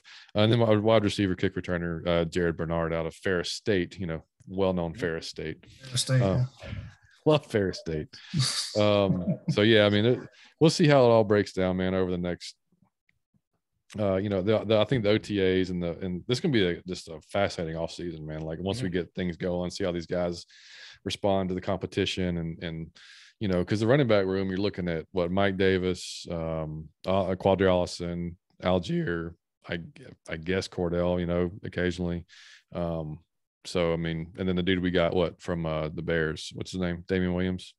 Yeah. Yep. So yeah. So I mean, he's more of I think a change of a pace type of guy. But I mean, it's wide open, man. It's a wide open competition for a lot of positions. So you love to see that. Whoever's going to come out and win it and earn it. That's what you want to see. So like I'm with you. I think you get those players with the chip. I'm thinking of Steve Smith from the Carolina Panthers. Remember that dude, Steve Smith? Oh yeah. This dude was little, but I don't know what happened to him in his childhood, man. One of the toughest dudes, stiff arm, just always was angry to the end. So he was with the Ravens. This dude was still angry. But that fuels you a lot of times to be great. So and man, Kobe Bryant, when you hear him talk about himself, when he was a child, he didn't have friends. So even when he was in high school, he didn't have friends. So he wasn't invited he wasn't one of the cool kids. So what that meant was Kobe was always in the gym by himself. It didn't have really a lot of girls that liked him. The boy didn't really have a lot of friends, but look what that made from, you're able to focus and look what. So those people always want to be like, I got some shit to prove, and I'm going to show you, you should have shared your tater tots at the lunch table type shit. And I love it. Yeah, 100%. Anything, Troy? So Mike, Steve Smith, 3rd round draft pick. So perfect example of what we're talking about. See what I'm saying? The dude was always mad. And Steve Smith was little. So to play like that, he was always blew my mind. 5'9", 195, about my size. See what I'm saying? But you angry? I think he was like, I'm gonna prove every last team that passed on me, I'm gonna torch you. And Steve Smith was unguardable when he was at the top in his prime. And even as an older man, you couldn't nobody do nothing with Steve Smith. So I love it. I think you go get those guys. And Arthur Smith is impressing me with changing the culture of the locker. Man, we got a loser team and they play like losers sometimes and they give up and the fans give up. So I'm enjoying this dude change. He's doing what I thought Dan Quinn was doing, to be honest. When he went out and I thought Dan Quinn was changing the men. Now because our players started hitting harder and they wouldn't run out of bounds and they was faster. So I thought that's what he was doing. And then he got to baking cookies and he got to watching Mary Poppins and shit. So now, man, Arthur Smith just seemed no nonsense. Like he is really going to get those young players with an attitude and that are tough and who want to play football. DQ was great about talking about it. Like he slogans. He had phenomenal slogans, and he would tell you how tough and how fast and how aggressive they were going to be, and then they weren't. Yeah. And so, I think, like you said, I mean, Arthur Smith is a little bit like you watch him in his interviews now, and I've seen enough of him now. Like, dude, just deadpan. I mean, hilarious. Like no, his just dry personality. But you can tell, like, from last season to this season, and the guys they've added, like they knew that this team was soft. I mean, whether the guys themselves want to admit it or not, like they knew this team was soft. So these guys they've added, they are not soft dudes. Not. And that's going to spread, man. Like that type of physicality and that attitude, that's going to spread within the locker room, and they're just going to keep adding to it. I mean, so nobody we got. Look, I'm at the list. Nobody we got was soft. No, hell no. The last pick at 213, John Fitzpatrick. I said it's not soft. Go watch him block. Nasty tight end. Schaefer at 190. I said the main thing that stood out was tough. So these dudes is not. I can't wait. Yeah, me either, man. It's gonna be fun, dude. It's gonna be a fun season to talk about and do shows. And so I guess what we'll do is we need to have a few guests on probably between now and like OTAs, get some folks on, talk about the team. We need to get Chris on, talk about the Saints, see how they how they're shaping up, because we got to keep an eye on those assholes. And then once we get into OTAs, we got to get DW to talk Colts. I'd love to get DW back on. I'm dying to hear what they're doing over there. Yeah, we got to get him back on. And so guys, we'll keep doing that over the next few months. And as we get into OTAs and in the summer months, they get into more football activities, and we'll put out some more shows as I'll come up with some new crazy fun shit. Trust me. Oh yeah, no, we're going to keep going. Yeah, and then we'll lead right into the season, man. So like for anybody that's new, that's listening to us for the first time, like I said, we gained a lot of new followers in the last week, which again greatly appreciate. And if you guys are listening to us first time, hope you enjoyed it. Hope you like it. I said it on Twitter, but in case you missed it, during the season, we do a preview show every week, which we try to get out around Wednesday or Thursday. And then we do, of course, a recap show after the game. Sometimes we'll do it. It depends on how emotional we are after the game. It does. If it's a shitty game and we're just pissed off, then we don't, I mean, we did a few of them and they were good. I mean, it was all fresh. It's raw. It's very raw. Yeah. But, but we'll at least have it out by Monday. So, if the Monday shows, we've at least had 24 hours to digest it and kind of understand, like, okay, maybe this wasn't as bad as it looked, that type of thing. But we'll do a good mixture. We'll do some immediate reaction shows, and we'll do some after the fact. That we do those. And like I said, we've had some great guests on so far. If you go back and look, if y'all want to go back and look, I mean, we had, with Damsky, Pound for Pound guys, DW, who formerly of the Falcoholic, now writes for the Blue Stampede, I believe is what it's called, for the Colts. The Savion Mixon of the Sacrifice Breed Success, another just a different podcast. You guys go check that out too. We've had some great guests, man. So all our new listeners, just go back and number one, y'all want to get to know us. The last podcast we did was all about that. You can break that up if you got a road trip, a few trips to work and back, and you should be able to cover all that. But Besides that, go just pick an old random show. They're all good. I do that sometimes, and I laugh my ass off just at some of the shit that I don't know what we're doing. We go completely off the rails on this podcast sometimes, but it's amazing. We have to live up to the name, man. Yeah, we got to be out of our Falcon mind sometimes. So some of the shit we talking is just insane, but I enjoy it. Yeah, and I mean, we've had this is our 40th show. Troy, you've probably been on probably 10 of them, right? Yeah. 10 to 15 of them. So and Troy, he'll keep joining us. I mean, throughout the season too. So I mean, like it brings another element to the show. So I mean, it's the three of us will be around for sure. And then like we have a Saints fan, a friend of ours. He's the only good Saints person I've ever met in my life. Yeah, ever. But his name is Chris Howard. He comes on. He came on with us last year for both Saints games actually, and talked about it leading up to it. Dude knows the Saints inside and out. Like he knows more about. I mean, it's crazy the knowledge he has on the Saints. So it's fun to have him on. And so that's basically what we do, guys. And we try to bring like this. This is actually gonna be a long episode. Looking at it, man, we've been going for a bit, but it's an important episode. It's a draft, so we got to talk about it. It's the draft episode. So we're gonna talk a lot about that. Yeah. So, but I mean, we get into entertainment, we get into Netflix, we get into other Atlanta sports. Which, by the way, the Braves freaking lost a series today to the Rangers. It's great. We talk about a lot of different things, but it's all Falcon centered, and that's our main thing. But like I said, you're gonna get a lot more than just Falcons talk from us. So hope you guys enjoy that and like it. I guarantee you, if you go pick a random show, it's a Matty Ice rant from me on any show you pick. I guarantee you, I went off about Matt Ryan on almost every show we've ever done. So odds are, personally, if I were to say go back and listen to one show, it's the one that you guys honored Matt Ryan. Oh, farewell, Matty Ice. And Mike's dad. That that was a really, really good one. Farewell, Matty Ice was an amazing show. Yeah, you got to go see that. Yeah, that was Mike. Yeah, you had an epic like. And I had an epic one. Rant. I don't know which one was that. Was that Farewell, Matty Ice? Whichever one that was is the one you need to listen to. Pretty sure it was. Absolutely epic. And on one of those I don't think it was Farewell Matt, the one where I came in hot when they tried to trade him. Maybe that's the one I'm talking about. Yeah, I believe it was 36 or when I did that. Was that the WTF show? Maybe that was because I think that you and Troy had just done one.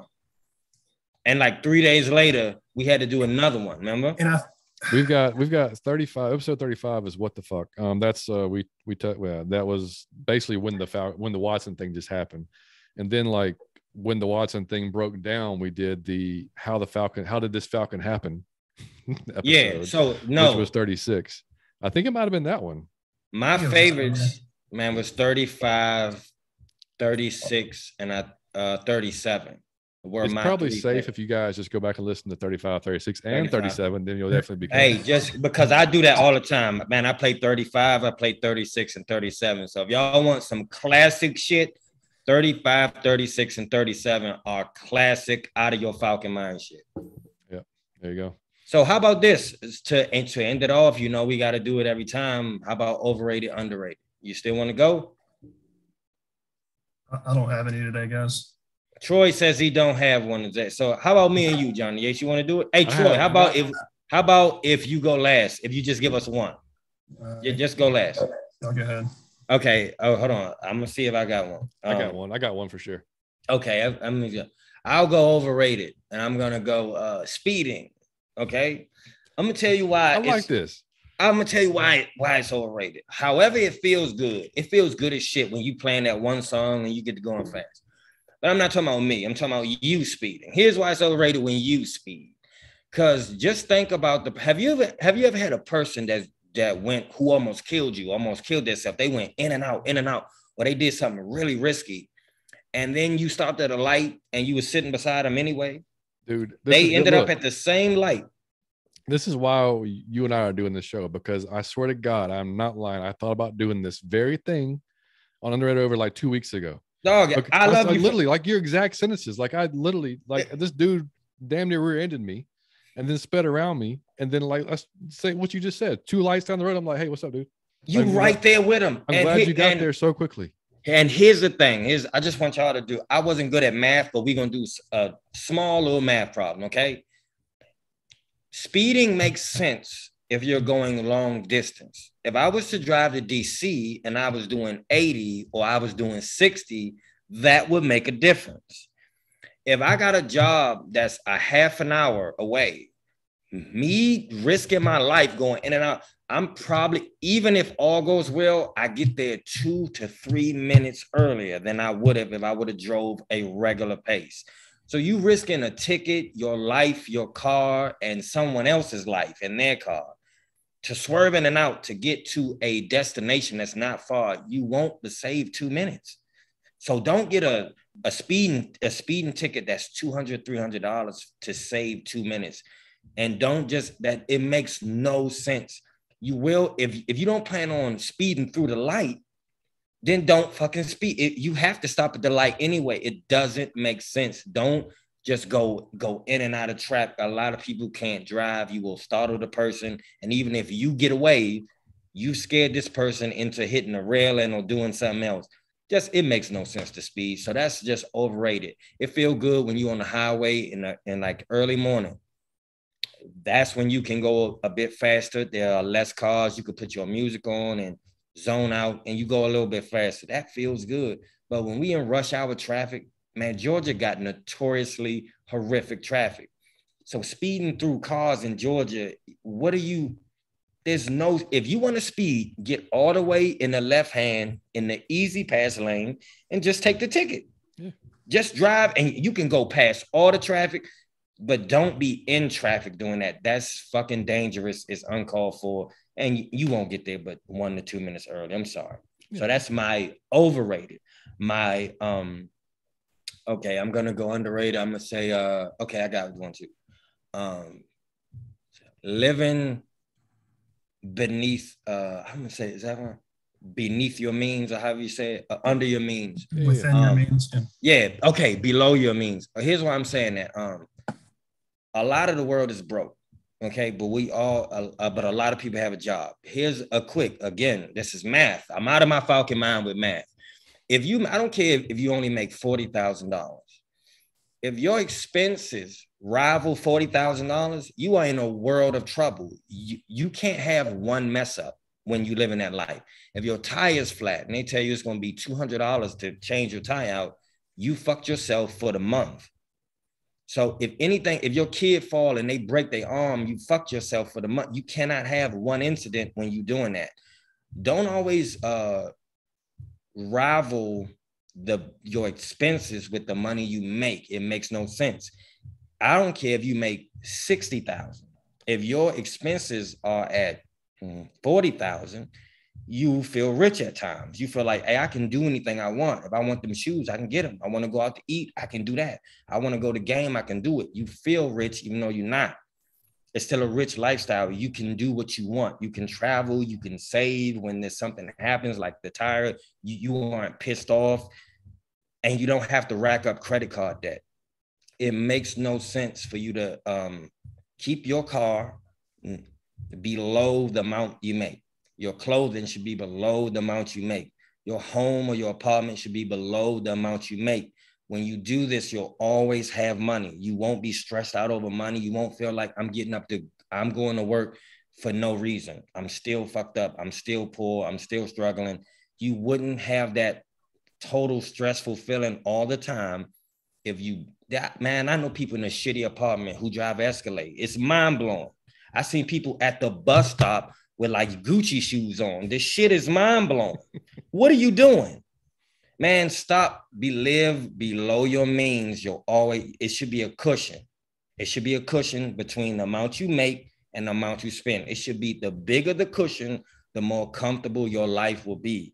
Quality of life should trump the amount you make. If you get a raise, if you just was making 40 grand and you get a raise to double that, if you double your expense, oh shit, I can go buy this now and live here. Now you done fucked yourself again. You're poor. You're poor. Even though you make $80,000, you're poor. You live in poverty now because your car note, your insurance, your rent, your mortgage, your groceries, or your phone. When you got to have the newest phone every time, you're fucking yourself. You're making yourself poor. I still have an iPhone 8. And the only reason I have the 8 instead of the 6 is because when the 6 broke and I turned it in, they said, sir, we don't even make these no more. We got to give you an 8 for free. So that's the only reason. I'm just saying, I'm not saying to be as frugal as me. I'm not saying you don't have to do that far. But as long as you got a cushion, you'll be comfortable, you'll be happy. Live below your means. Fucking underrated. Email Michael Cottrell at blah, blah, blah, blah, blah, blah for there you go. Financial you advisor. need to do a financial podcast, Mike. Man, I love it, man. Just because it's so many people that make good money, but they live poor. They're always stressed. But that's because your expenses are rivaling everything. Every time you get a raise, you like raise your expenses. Mm-hmm. You're gonna be poor. No matter how much you make, 78, you're gonna feel poor. You're gonna be stressed out. When if you live regular, man, if you had $50,000, you would live all right if you knew how to live below the amount you made. That's all.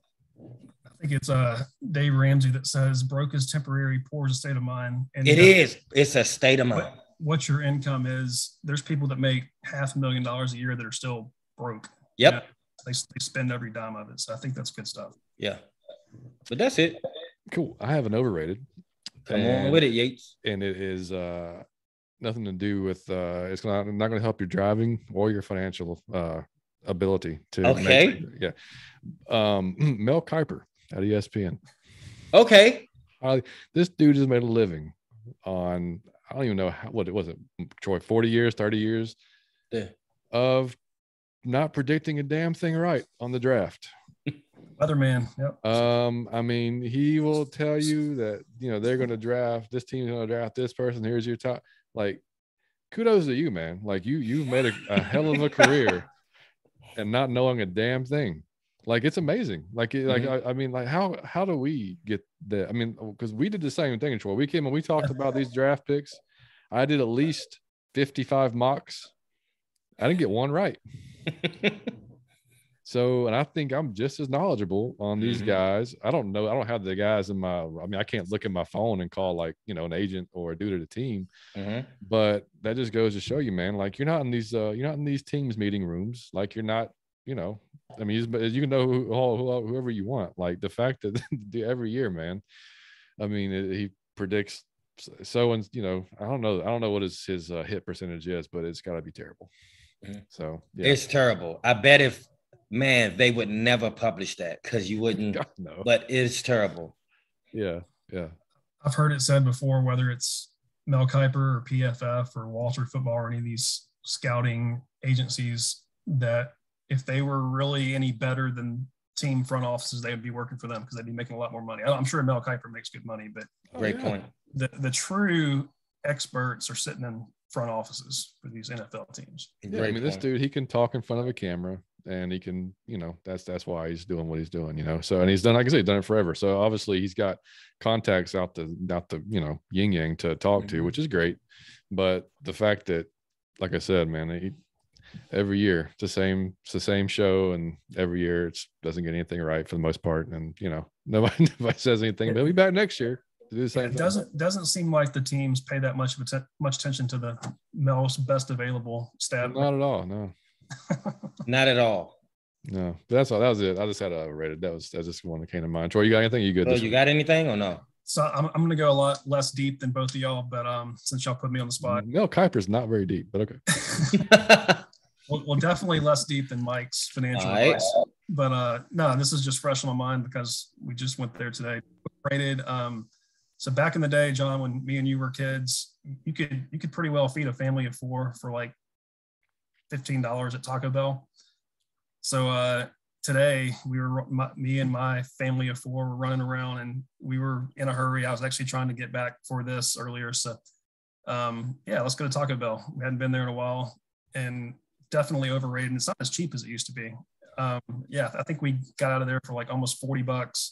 Maybe and you hear a lot about inflation. But definitely not cheap. And I will say right now, I feel like I'm about to throw up. So Taco Bell definitely over.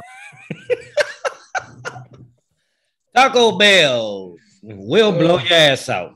Oh man, come on down. One of the guests a while back said Chick-fil-A was overrated, and I wasn't on that particular show, but I had to set the record straight in the next one that I was on. But yeah, if you're putting Chick-fil-A up against Taco Bell, I don't know if there's any comparison there. Mm-hmm. No, I do have an affinity for the cheesy gordita crunch. That's probably my favorite thing at Taco Bell. So maybe I got the wrong thing. I got the $8 whatever the box of the day was. Yeah, gordita or no chalupa, burrito, crunchy taco or Doritos taco, and nachos. So there's a lot of food, and I was hungry, so I was thinking that was the value. Yeah, but it definitely wasn't. Also, pro tip. Might have been good quantity, but pro tip: check out Yelp and see like what that rating is for that particular. Now, look, you're not going to get too many Taco Bells as like a 5-star rating or anything like that, but you may get a 3. You know what I mean? Like a 3 to 4. You know, that's tangible. And a lot of times they'll post their health score on there. As long as it's a 95 or above, you don't want them fucking, you know what I mean? Like if it's below a 90 and it's got like a 2-star rating, then that might be why you're feeling a little sick right now. So I was scared to look at the health rating. We were at Thornton Road, so I wanted to shy away from as much of the details as I could. Thornton Road's probably a bad call. I probably wouldn't have done that one. Yeah. Taco Bell. Oh shit, that's funny. I'm glad you thought of that one. All right, guys. So that's it. We probably took up a couple hours, man. So hope you guys enjoyed the show.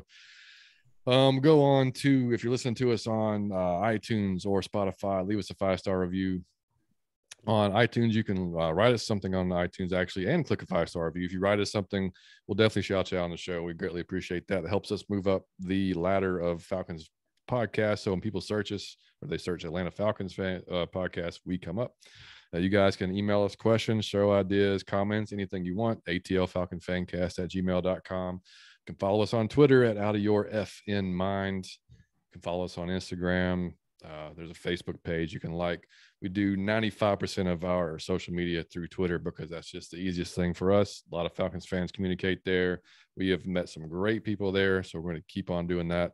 Tell your friends, tell your family, man. Let's get. We've been growing. We're going to keep growing. When we look forward to just putting out more shows this off season and getting ready to get this exciting 2022 version of the Falcons going on. Mike, anything to add before we close it out? I love it. I would just say, go watch film on Troy Anderson. For anybody, Montana State, our 58th Pip, go watch film on Troy Anderson. He's a running back, quarterback, and a linebacker. You'll say, wow. Don't eat at Taco Bell, obviously, you know, and keep growing with us, man. I'm floored by how many followers we got the other day. So just to everybody that came on, great appreciation for it. I hope you like the show, and we gonna come with this shit every week in one way or another. And folks wanted to know where I posted a photo on draft day. I just thought like, hey, I'm wearing my Falcons polo. They want to know where I got it. Just I don't know if it's still on there. I got it actually as a set of, it was a combo. I got a red one with the black Falcon, and I got the black with the old black Falcon. So I got I don't know if they still selling it, but go to fanatics.com. That's where I got it. If y'all want to, they're fantastic. Anyway, and the Falcons official Twitter, retweet or responded to you, John? You're right. Yeah. The Falcons official Twitter said the fit is fire or something like that. So yeah. We're out of our fucking mind. That was a dope shirt. That was a dope picture, man. Yeah. So Troy, man, thanks for joining us, man, and coming on and chatting up the draft with us, man. Yeah, enjoyed it. Fun show. Yeah, man. All right, guys. Well, we will catch y'all. I don't know when, probably next week, week after, whenever something happens or we get a guest on. We'll put it out there on Twitter. So again, hope you guys enjoyed us. We are Out of Your Falcon Mind, and we will see you next time. Go back and watch 35, 30. Go back and listen or watch 35, 36, 37, and give us that 5-star review. You'll be entertained. I love y'all. Peace. We out.